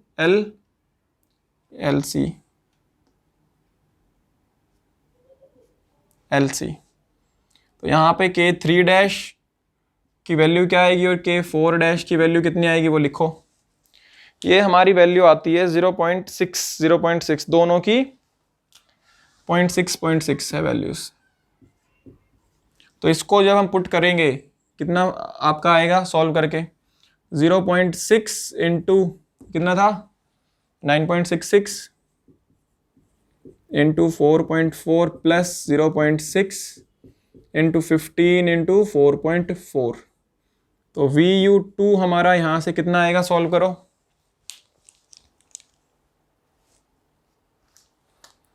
0.6 into 4.4 into 9.66 plus 15, common ही आ जाएगा ना वो दूसरा, तो 65.1 किलो न्यूटन VU2 आ गया हमारा यहाँ पर। ये हमने यहाँ पे हमारा शेयर फोर्स जो है वो कैलकुलेट कर लिया दोनों एजेस पर, ठीक है। ये लेफ्ट ऑफ सपोर्ट है भाई, देख लेना, ये आप जो कॉन्स्टेंट्स लिखे हैं 0.66 कॉन्टिन्यूस एज के यहाँ पर हमने लेफ्ट ऑफ सपोर्ट ये कॉन्स्टेंट्स लिखे हैं, तो ये बिल्कुल ध्यान से देखना, बाद में कंफ्यूजन नहीं होनी चाहिए। तो अब यहाँ पे डेटा लिख लेते हैं जो जो कैलकुलेट किया है, उसके बाद सारा नेक्स्ट स्टेप पर पहुँचते हैं, रब करके इरेज करेंगे। तो हमने क्या क्या कैलकुलेट किया यहाँ पर, डी रिक्वायर्ड कोई ज़रूरत नहीं है हमें, हमने जो प्रोवाइड की है वो हमारी सही आ रही है। AST पॉजिटिव हमने कितना निकाला है, ये 856.3। और इसके बाद हमने क्या किया है, AST पॉजिटिव में हमने क्या किया है, 8 स्टील बार प्रोवाइड, यहाँ पे हमने ये लिखा नहीं ना, ये लिख भी लेना, हमने कितने किए, ये प्रोवाइड कितने प्रोवाइड किए हमने, ये 8 number of 12 mm at 125 centre to centre. ऐसे ही मैंने यहाँ पे नंबर ऑफ बार्स नहीं मेंशन किया था ना, वो गलती से स्किप हो गया, यहाँ पे कितने आए थे, 9, तो 9 number of bars of 12 mm centre 110 centre to centre उधर। तो यहाँ पे हमने कितने किए थे, 8 12 mm के, स्पेसिंग क्या थी 125। और AST नेगेटिव कितना आया है हमारा, AST नेगेटिव 992.36। इसमें कितना हमने प्रोवाइड किया है यहाँ पे, 9 of 12 mm at 110 mm centre to centre. ये चीज़ हमने लिख ली, ये कैलकुलेट करी थी। शेयर के लिए VU1 हमने निकाला है, VU1 46.7 और VU2 हमने कितना निकाला है यहाँ से, 65.1। ये हमारा सिंपली सपोर्टेड एज पे है, सिंपली सपोर्टेड पे, और ये कॉन्टिन्यूस पे। पर्टिकुलरली ये डेटा हमने अभी तक कैलकुलेट किया है। अभी तक जितना किया है उसको देखिए, जल्दी से स्क्रीनशॉट लो, समझो, कोई मिस्टेक नहीं होनी चाहिए, ठीक है। इसके बाद बढ़ते हैं आगे की तरफ, तो जल्दी से देखो।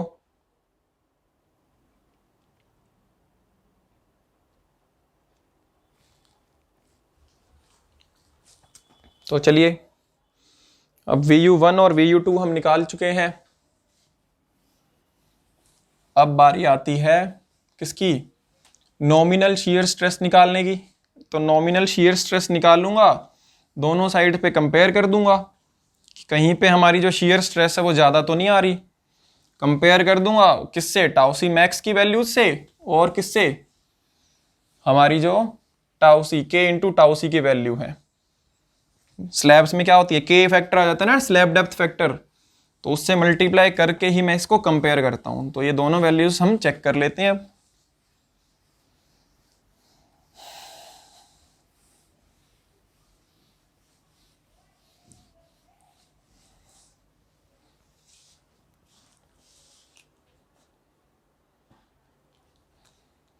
तो चलिए, कौन सा स्टेप था ये हमारा, 9th चल रहा था ना, हाँ अभी तो 9th में ही है। तो नाउ परसेंटेज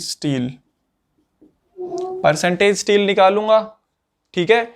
सपोज पहले बात करते हैं AST पॉजिटिव की, AST positive upon BD into 100। AST positive हमने कितना निकाला था यहाँ से, AST पॉजिटिव 856.3। ये हम कौन सा लिखेंगे यहाँ पे, जो हमने प्रोवाइड किया हुआ है बेसिकली। तो प्रोवाइड क्या किया था हमने, 8 number of steel bar 12 mm के, थोड़ा सा ज़्यादा हमने दिया था ना, तो जो भी होगा उसके हिसाब से लिख लेते हैं। 8 इंटू π/4 इंटू 12 का स्क्वायर अपॉन 1000 इंटू D कितनी है 170। तो यहाँ से हमें परसेंटेज पता चल जाएगा। एक चीज़ यहाँ पे मैं आपको बाद में बताऊंगा, अभी नहीं बताऊंगा, अभी बताऊंगा तो कंफ्यूज हो जाओगे, अभी एज इट इज चल रहे तो ठीक है। तो परसेंटेज स्टील निकालिए, कितना आ रहा है 8 इंटू पाई इंटू 12 का square into 100 upon 4 into 1000 into 170, 0.532 यार है 0.53%।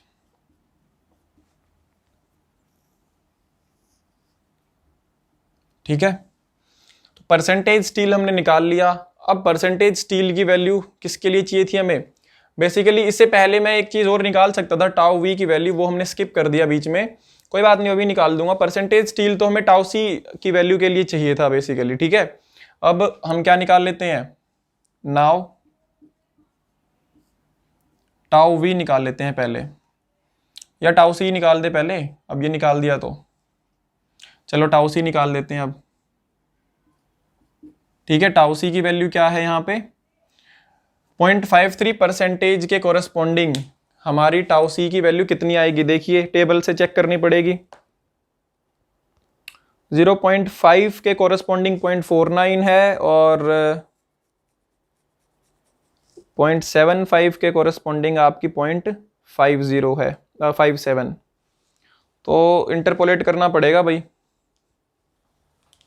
53 है आपकी, तो ये आएगी हमारी कैसे पॉइंट कितने के लिए थी हमारी 0.50% के लिए 0.49 है, 0.75% के लिए 0.57 है। हमें किसके लिए चाहिए 0.53% के लिए, तो ये हमारी इंटरपोलेट करके निकालनी पड़ेगी। तो टाउ सी की वैल्यू जो आएगी वो कितनी आएगी 0.49 plus 0.57 minus 0.49 upon 0.75 minus 0.5% into 0.53 minus 0.5%। यहाँ से हमारी वैल्यू आती है 0.57 minus 0.49 into 0.53 minus 0.50 upon 0.75 minus 0.50, ये आ रही है 0.009 प्लस 0.49, 0.499 मतलब अप्रॉक्स 0.50, 0.50 आपकी टाउ सी आ जाएगी, अप्रॉक्सीमेटली 0.5 न्यूटन पर mm²। और के फैक्टर आपको मल्टीप्लाई करना पड़ेगा यहाँ पे, हेयर के फैक्टर कितना होगा, के वैल्यू स्लैब डेप्थ फैक्टर, ये क्या है लिख भी लेना, स्लैब डेप्थ फैक्टर, क्योंकि के आपके बहुत सारे हो गए ना, तो यहाँ पे वैल्यू क्या हो जाएगी इसकी के की, टेबल से देखनी पड़ेगी हमें, स्लैब की डेप्थ के हिसाब से ये वैल्यू पता चलेगी। स्लैब की डेप्थ कितनी है हमारी 200 mm, टोटल डेप्थ क्या है 200 है ना, ये तो इफेक्टिव डेप्थ है 170 प्लस 30 का कवर, 200 mm हमारी 200 mm के कोरस्पॉन्डिंग हमारी के की वैल्यू कितनी आती है 1.2 आप ये आती है हमारी के की वैल्यू, तो मल्टीप्लाई करो, तो देयरफॉर के इंटू टाउ सी कितना हो जाएगा 1.2 इंटू 0.5, तो करो मल्टीप्लाई 1.2 इंटू 0.5 0.6 न्यूटन पर mm²। ठीक है, अब ये हमारी आ गई के इंटू टाउ सी, कंपेयर किसको करना था इससे, टाउ वी को, हमने टाउ वी अभी तक निकाला ही नहीं है, तो एंड वो हमने पहले निकालना था परसेंटेज स्टील से पहले ही, स्किप कर गए थे, अब इसलिए यहाँ पे निकाल रहे हैं। टाउ वी क्या होगा हमारा, V U upon B D, V U 1 upon B D. तो वी यू 1 क्या था हमारा, कितना निकाला था वी यू 1, 46.7, 46.7 इंटू 10⁻³ न्यूटन्स में कन्वर्ट हो गया, 1000 इंटू में 170। तो ये देखो कितनी आती है हमारी, 46.7 इंटू 10⁻³ on 1000 इंटू 170, 0.274, तो 0.274 आ रही है पर न्यूटन पर एम एम स्क्वायर। बहुत बढ़िया है, न्यूटन पर एम एम स्क्वायर ये इतनी आ रही है हमारी। तो therefore tau V is less than K tau C, ये हमारी इस वैल्यू से छोटी है, जो कि होनी चाहिए थी। तो ये हमारा चेक जो है वो यहाँ पर लग गया इस वैल्यू के लिए। तो देयरफॉर सेफ, यहाँ पे तो हमारी जो वैल्यू है वो सेफ होगी। इसको लिख भी देना बेशक, 0.27 इज लेस देन 1.2। ठीक है, तो यहाँ पे तो सेफ हो गया VU1 के हिसाब से। अब VU2 पे भी मुझे चेक करना पड़ेगा यार, कि VU2 पे भी तो मुझे सेफ करना है ना। तो वहां पे भी मुझे चेक करना पड़ेगा कि वहां पर दूसरे सपोर्ट पर कितनी स्ट्रेसेस डेवलप हो रही हैं, वो भी मुझे देखना पड़ेगा। तो वो भी कैलकुलेट करते हैं। तो नाउ फॉर VU2, तो इसके लिए टाउ वी कितनी हो जाएगी, सपोज टाउ V2 ही कह दो इसको, टाउ V1 बोल दे इसको। ठीक है, टाउ V1 और कहीं तो नहीं यूज किया ये, हाँ ठीक है, जस्ट नाम कंफ्यूजन की वजह से दिक्कत ना हो इस वजह से। टाउ V2 क्या हो जाएगी, VU2 अपॉन BD। तो ये क्या आएगी, VU2 क्या है 65.1 इंटू 10⁻³ अपॉन 1000 इंटू में 170। 65.1 इंटू 10⁻³ डिवाइड बाय 1000 इंटू 170, 0.38, ये आ रही है 0.38 टाउ V2 न्यूटन पर mm स्क्वायर। तो टाउ V2 हमने यहां से निकाल ली भाई, टाउ V2 आ गई। कंपेयर किससे करना है मुझे, K इंटू टाउ C से। अब टाउ C के लिए मुझे क्या करना पड़ेगा, परसेंटेज स्टील निकालना है मुझे। अब परसेंटेज स्टील मैंने निकाल दिया, अब क्या करना पड़ेगा, फिर से कंपेयर करो इसको।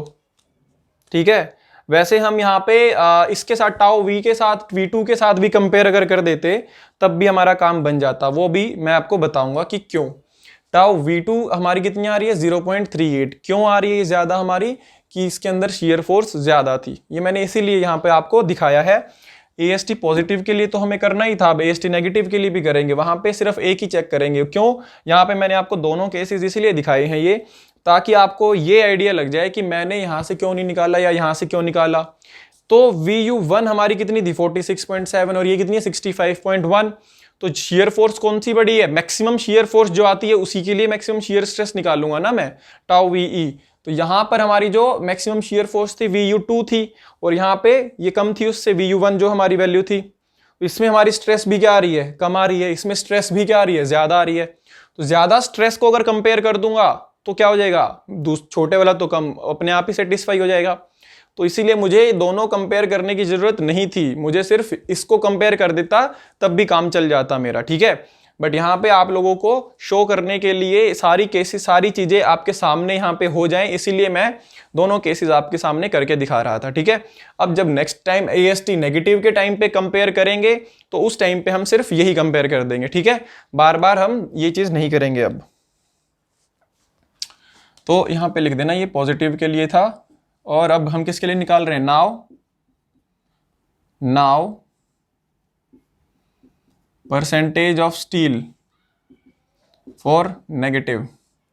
तो AST negative upon BD into 100। AST negative हमने कितना निकाला था, AST नेगेटिव प्रोवाइड कितना किया था ये, तो ये इससे ही करेंगे कैलकुलेट। तो 9 इंटू π/4 इंटू में 12 का स्क्वायर अपॉन 1000 इंटू में 170 इंटू 100। यहाँ से हमारा परसेंटेज स्टील जो आएगा कितना आएगा, देखो ये आएगा 9 इंटू में pi into 12 square into 100 upon 4 into 1000 into 170, 0.598। तो अप्रोक्सीमेटली 0.598 है, तो 0.6 बोल दूं, या चलो खैर ठीक है 0.6 भी बोल सकता हूँ, कोई दिक्कत नहीं है। PT परसेंटेज, हमारा परसेंटेज ऑफ स्टील जो आ गया 0.6, मैंने इसको राउंड ऑफ करके लिख दिया। 598 आ रहा था तो उसको मैंने राउंड ऑफ कर दिया। अब परसेंटेज ऑफ स्टील मैं कैलकुलेट कर चुका हूं, अब क्या करना पड़ेगा, फिर से टेबल से क्या करना पड़ेगा, calculating C। Now tau C from table, किसके कॉरेस्पॉन्डिंग, 0.6 परसेंटेज के कॉरेस्पॉन्डिंग। ठीक है, तो इन दोनों के बीच में ही आएगी वैल्यू अभी भी। ठीक है, तो अब वैल्यू इन दोनों के बीच में ही आ रही है, तो क्या होगा, 0.5% के कॉरेस्पॉन्डिंग क्या थी, 0.49, 0.75 के कॉरेस्पॉन्डिंग क्या थी, 0.57, हमें किसके कॉरेस्पॉन्डिंग चाहिए, 0.6 के, तो 0.6% के कॉरेस्पॉन्डिंग क्या होगी, तो टाउ C जो होगा देयरफॉर 0.49 प्लस क्या हो जाएगा, 0.57 माइनस 0.49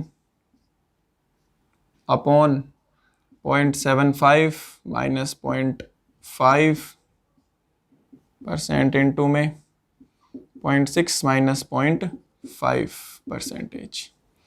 यहाँ से हमारी जो वैल्यू आएगी टाउ C की, वो वैल्यू क्या आएगी,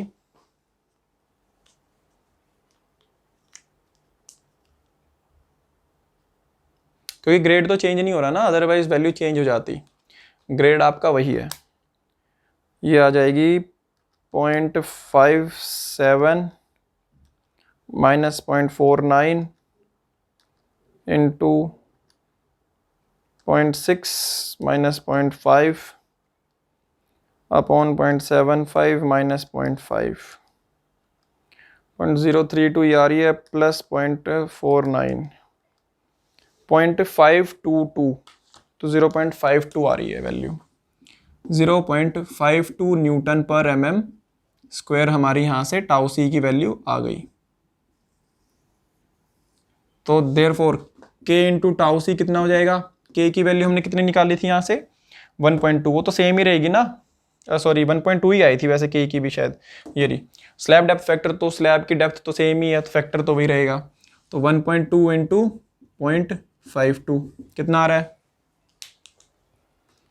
0.52 इंटू में 1.2, 0.62, 0.624 न्यूटन पर mm स्क्वायर।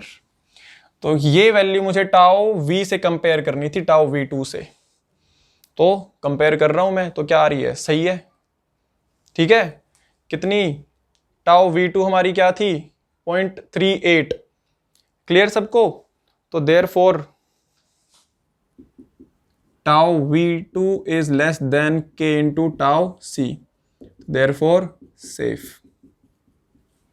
सेफ हो गया भाई। देखो AST नेगेटिव से भी मैंने जब कैलकुलेट की है टाउ C की वैल्यू, तो तब भी मेरा यहाँ पे क्या आ रही है, 0.6 आ रही थी, उससे भी क्या है हमारी जो डेवलप हो रही है स्ट्रेस मैक्सिमम 0.38 यहाँ पे, तो और इसमें 0.6 तक मैं परमिट करता हूँ, अलाउ करता हूँ बेसिकली इससे कम रहनी चाहिए वैल्यू। तो इसका मतलब सेफ हो गया, शेयर में हमारी स्लैब जो है वो सेफ है, कोई भी दिक्कत नहीं है यहाँ पर। क्लियर सबको।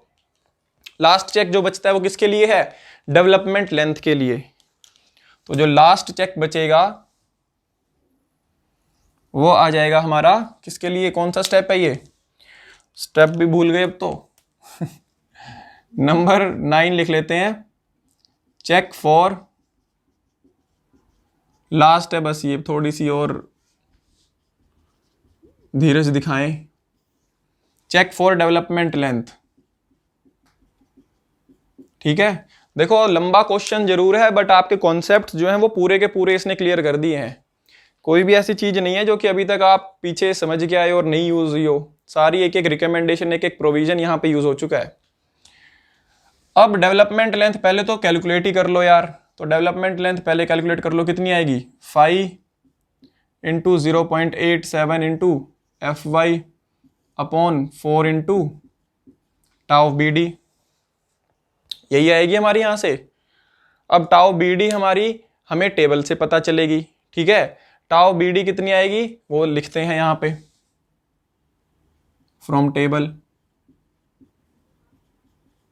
तो डेवलपमेंट लेंथ कितनी देनी चाहिए 5, डायमीटर कितने का यूज कर रहे हैं हम 12 mm का, वहां पर यहाँ पे हमने कितने का यूज किया था 12 mm का, तो 12 mm का यहाँ पे डायमीटर है, इंटू में 0.87 इंटू में 415 upon 4 into tau B D कितनी है आपकी, यहाँ पर चेक करो,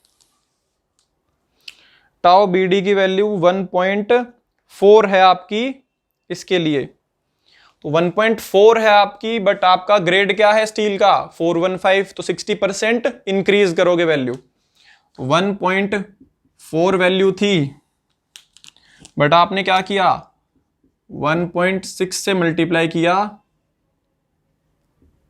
फॉर HYSD, ठीक है, क्योंकि ये HYSD बार था इसीलिए 60% इंक्रीमेंट करके मुझे वैल्यू यूज करनी थी। टाउ बी डी की वैल्यू टेबल से चेक करी तो इतनी आ रही थी माइल्ड स्टील के लिए टेंशन में, बट आपका टेंशन में ही है लेकिन माइल्ड स्टील नहीं है, इसलिए ये वैल्यू आ जाएगी। तो वैल्यू कितनी आ रही है कैलकुलेट करके चेक करो, 12 इंटू 0.87 इंटू 415 4 इंटू 1.4 इंटू 1.6, ये आ रही है आपकी यहाँ पर 483.5 483.5 mm LD। तो इतनी डेवलपमेंट लेंथ अगर मैं प्रोवाइड करता हूं तो क्या ये मेरे लिए सफिशिएंट है, अब मुझे इसके लिए चेक लगाना पड़ेगा, ठीक है भाई, चेक लगाऊंगा डेवलपमेंट लेंथ के लिए। तो चेक क्या होता है, चेक क्या रहेगा हमारा यहाँ पे, LD should be less than और इक्वल टू, अब हमारा यहाँ पे क्या है, सिंपली सपोर्टेड है ये एज, तो यहां पर हमारी जो रिएक्शन आएगी वो कंप्रेसिव रिएक्शन आती है, कन्फाइंड रहता है हमारी सपोर्ट पे, कंप्रेसिव रिएक्शन आती है, ठीक है, यहाँ पे इस रीजन में कंप्रेशन आएगा, अदरवाइज यहाँ पे अलग से आपको वो मेंशन करता अगर सपोर्ट्स आपकी अलग तरह से बिहेव करती। तो ये वैल्यू कितनी आ जाएगी 1.3 MU1 upon VU plus L note, इससे आपकी LD कम होनी चाहिए। अब ये वैल्यू निकालते हैं, लास्ट है बस, थोड़ा सा और पेशेंस रखिए, खत्म होने वाला है क्वेश्चन, इसके बाद खत्म हो जाएगा, लास्ट चेक है हमारा। VU कौन सी यूज कर लूंगा, VU मेरे पास है यहाँ पे, ठीक है भाई, मैक्सिमम शियर स्ट्रेस, इस कॉर्नर पे जो हमारी शियर स्ट्रेस आ रही थी, शियर फोर्स बेसिकली, वो मैंने यहाँ पे कैलकुलेट करी हुई है, बट हमें MU1 का पता करना है पहले। तो MU1 निकालने के लिए मैं क्या करता हूँ, MU1 निकालने के लिए पहले XU निकाल लो, फिर वहां से AST निकाल लो, XU निकाल लिया, XU निकालने के बाद फिर एरिया ऑफ स्टील वाली साइड से आप मतलब मोमेंट ऑफ रेजिस्टेंस निकाल दो स्टील की साइड से। देखो सपोज XU नाउ, XU क्या आ जाएगा 0.87 FY into AST upon 0.36 FC के इंटू B, यहां पे आप 0.87 वैल्यू पुट कर दो, FY क्या है 415 इंटू एरिया ऑफ स्टील हमारा यहाँ पे मैंने कितना दिया हुआ था, यहाँ पे इस वाली सपोर्ट के पास कितना अवेलेबल है पूरा का पूरा जितना मैंने AST पॉजिटिव यहाँ पर दिया था पूरा मैंने एक्सटेंड किया हुआ है, कोई भी मैंने यहाँ पर कर्टेलमेंट या कोई कहीं पे भी मैंने उसको काटा नहीं है, कहीं पे भी मोड़ा नहीं है। तो पूरा जो यहाँ पे दिया था वो पूरा का पूरा मैंने सपोर्ट के अंदर एक्सटेंड किया हुआ है। यही चीज़ मैंने बीच में जो बोला था कि ये मैं आपको एक चीज़ यहाँ पर बताऊंगा, वहाँ पर मैंने जान के नहीं बताई यहाँ पर, कि यहाँ पर अगर मैं बताता तो वो कंफ्यूजन क्रिएट करता। अभी भी मैं नहीं बता रहा आपको, ये लास्ट में जब मैं आपका डायग्राम बना के आपको क्लियर करूंगा ये चीज़ें, तब मैं ये थोड़ी सी आपको एक हिंट दूंगा बेसिकली, ठीक है। अभी मैं यही मान के चल रहा हूँ जितना सरिया यहाँ था सारा का सारा यहाँ पे सपोर्ट्स के अंदर जा रहा है, ठीक है। तो सारा का सारा AST पॉजिटिव आ जाएगा। AST पॉजिटिव कितना था, ये 8 number of steel bars π/4 into 12 का स्क्वायर अपॉन 0.36। FCK कितना है 25 था ग्रेड हमारा, हाँ, इंटू में 1000। तो यहां से हमारी XU कितनी आती है, करो कैलकुलेट।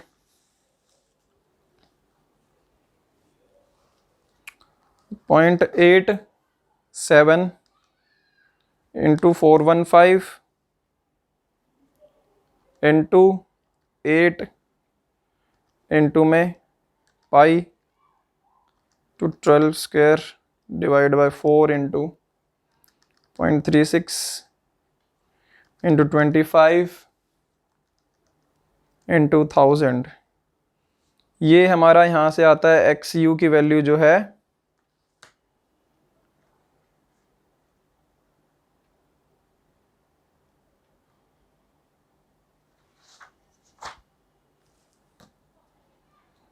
36.3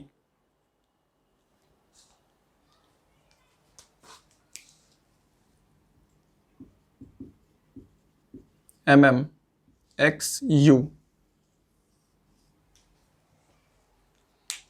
ठीक है।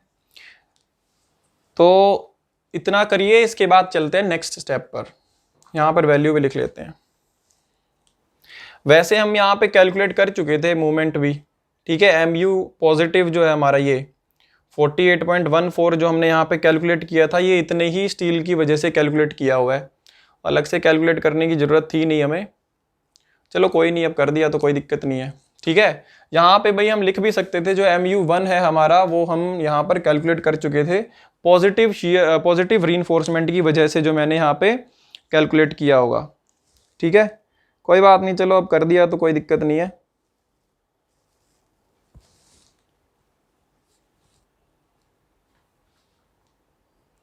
इसको करिए जल्दी जल्दी, नोट डाउन करो। हम वैल्यूज लिखते हैं यहाँ पे हमने कौन कौन सी कैलकुलेट करी थी।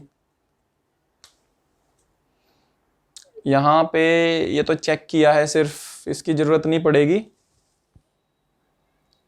हमें ज़रूरत पड़ेगी फिलहाल डेवलपमेंट लेंथ कितनी प्रोवाइड की है 483.5 mm और XU कितना आया हमारा यहाँ पे 36.3। चलो कोई बात नहीं, ऐसे भी कर दिया तो कोई इशू नहीं है, ठीक है। ऐसे कर लिया तो अब आगे देखते हैं कि आगे कैसे करेंगे इसको।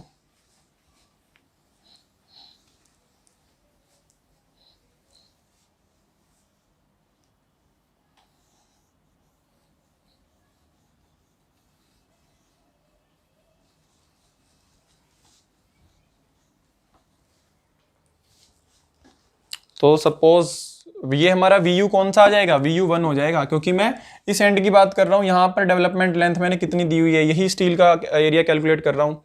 तो VU1 हम पहले कैलकुलेट कर चुके हैं, ठीक है, बार बार कैलकुलेट नहीं करेंगे। MU1 आपको दोबारा दिखा देता हूँ कैलकुलेट करके, अदरवाइज हम कैलकुलेट कर चुके हैं। MU1 की वैल्यू MU पॉजिटिव वाली ही हो जाएगी, ठीक है। बट हमने यहाँ पे एक XU निकाल लिया, तो जैसा प्रोसीजर लिखा हुआ था उसके हिसाब से करने की कोशिश करते हैं। तो MU1 कितना आ जाएगा 0.87 FY इंटू AST इंटू में D माइनस 0.42 XU, यहाँ से हमने देखा था, क्लियर।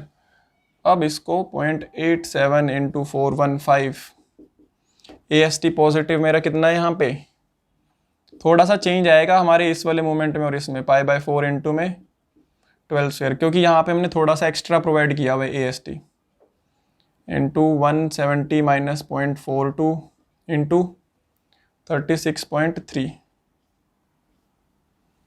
तो ये हमारा कितना आता है, सॉल्व करिए।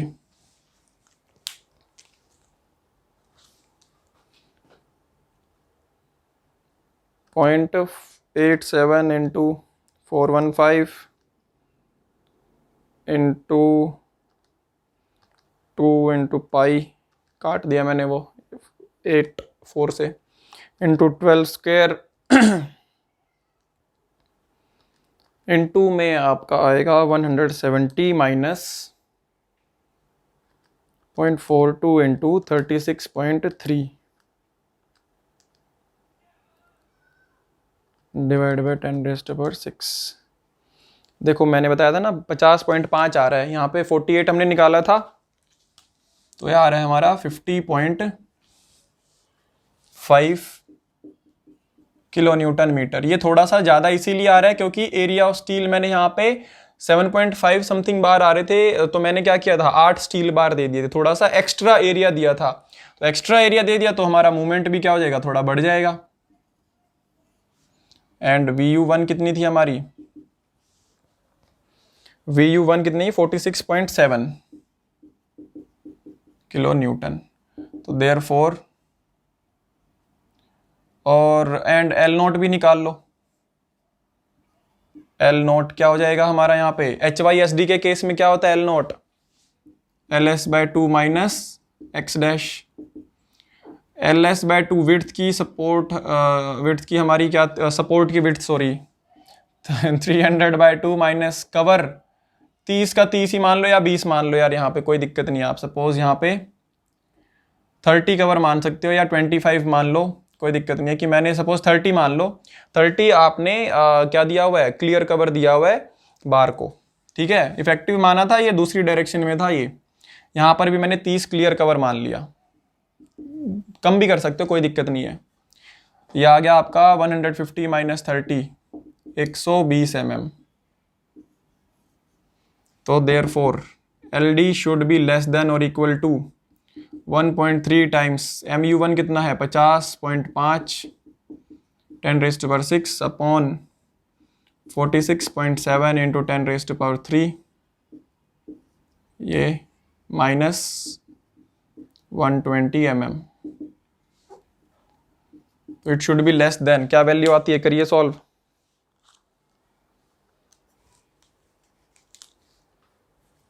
ये आपकी आएगी 1.3 इंटू 50.5 इंटू 10⁻6 अपॉन 46.7 इंटू 10⁻3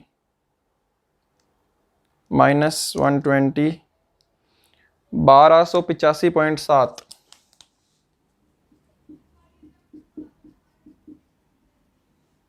तो LD जो है हमारी इससे कम आनी चाहिए, और हमने कितनी दी थी 483.5, तो सेटिस्फाइड हो गया। तो देयरफॉर 483.5 इज लेस देन 1285.7, तो देयरफॉर सेफ हो चुका है यहाँ पे हमारा डेवलपमेंट लेंथ में भी हमारी जो स्लैब है। तो यहाँ पे हमारा क्वेश्चन जो है वो कंप्लीट हो जाता है। अब इन वैल्यूज को ना डायग्राम के थ्रू समझ लेते हैं एक बार, जल्दी जल्दी बता रहा हूँ, बस ज़्यादा टाइम वेस्ट नहीं करूँगा आपका। अब बस क्वेश्चन कंप्लीट हो चुका है, थोड़ा सा डायग्राम के थ्रू समझ रहे हैं बस इसको, कि ये जो मैंने यहाँ से चीज़ें निकाली हैं इनको प्रोवाइड कैसे करूँगा, ठीक है। सपोज इस तरह से मेरी स्लैब जो है वो होगी,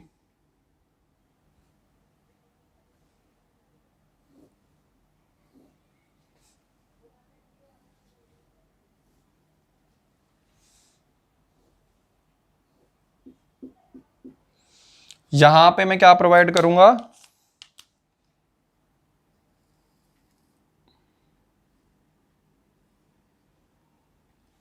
AST पॉजिटिव,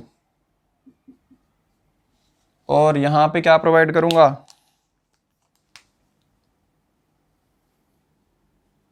AST नेगेटिव। ठीक है भाई, ये कितना प्रोवाइड किया हुआ है मैंने, AST नेगेटिव कितना किया था, AST negative 9 of,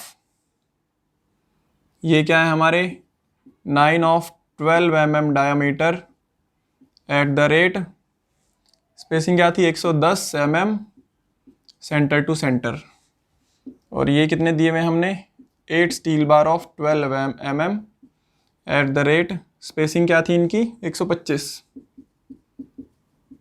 centre to centre. Clear, यहाँ पे हमें ऐसे देखने को मिलेगा। जो मैं आपको यहाँ पे चीज़ बता रहा था ना परसेंटेज स्टील के अंदर, वो मैं ये बोल रहा था आपको कि जब हम परसेंटेज स्टील निकाल रहे थे ना सपोर्ट के ऊपर कितना है, यहाँ पे मैं ये भी मान सकता था कि ये जो मैंने स्टील दिए हुए हैं, सपोज मैंने 8 सरिये दिए हुए हैं, इन 8 में से क्या करूँ 4 मैं यहाँ तक रोक लूँ और बाकी 4 आगे सपोर्ट तक मैं लेके चला जाऊँ। मतलब 1/2 मैंने 50% भेज दिया। रिकमेंडेशन क्या थी मेरी, प्रोविजन कि 1/3 मुझे यहाँ पे भेजना है और 1/4 इधर भेजना है। अगर हाफ भेज दूंगा तो दोनों के दोनों क्या हो जाएंगी, सेटिस्फाई हो जाएंगी। बट उसके चक्कर में हम नहीं पड़े। अभी मैंने क्या किया, पूरा का पूरा ही दोनों तरफ एक्सटेंड कर दिया। ठीक है, 100% ही किया हुआ है, कोई भी स्टील बार मैंने बीच में काटा नहीं हुआ, तो पूरा 100%। इसीलिए मुझे यहाँ पे 100% जो है परसेंटेज ऑफ स्टील जो है वो मुझे मिल रहा है। बट जब मैं परसेंटेज ऑफ स्टील निकालता, अगर यहाँ पे कर्टेलमेंट कर देता, कर्टेलमेंट मतलब काटना, अगर बीच में काट देता मतलब अपना स्ट्रक्चर, अपना पैसा बचाने के लिए 4 सरिये यहाँ पे रोक दिए, बाकी 4 सरिये आगे भेज दिए, आधा भेज दूंगा तो मेरी रिकमेंडेशन भी सेटिस्फाई हो जाएगी और मेरे पैसे भी बच जाएंगे। तो अगर ऐसा कर देता तो एरिया जो मैं वहां पे यूज कर रहा था AST/BD, AST positive upon BD, वो AST पॉजिटिव वहां पे हाफ यूज करते आप फिर इसका, जो कि सपोर्ट्स पर अवेलेबल होगा। ठीक है, 4 सरिये ही अवेलेबल है तो उसके हिसाब से सारी कैलकुलेशन करते। बट हमने 100% माना है तो 100% लेके चले हैं, तो उसमें कोई भी कंफ्यूजन नहीं होनी चाहिए। क्लियर सबको? तो ये था हमारा 1 वे स्लैब का डिजाइन। इसके बाद देखते हैं नेक्स्ट क्लास के अंदर। तब तक के लिए पढ़ते रहो और बढ़ते रहो। Thank you.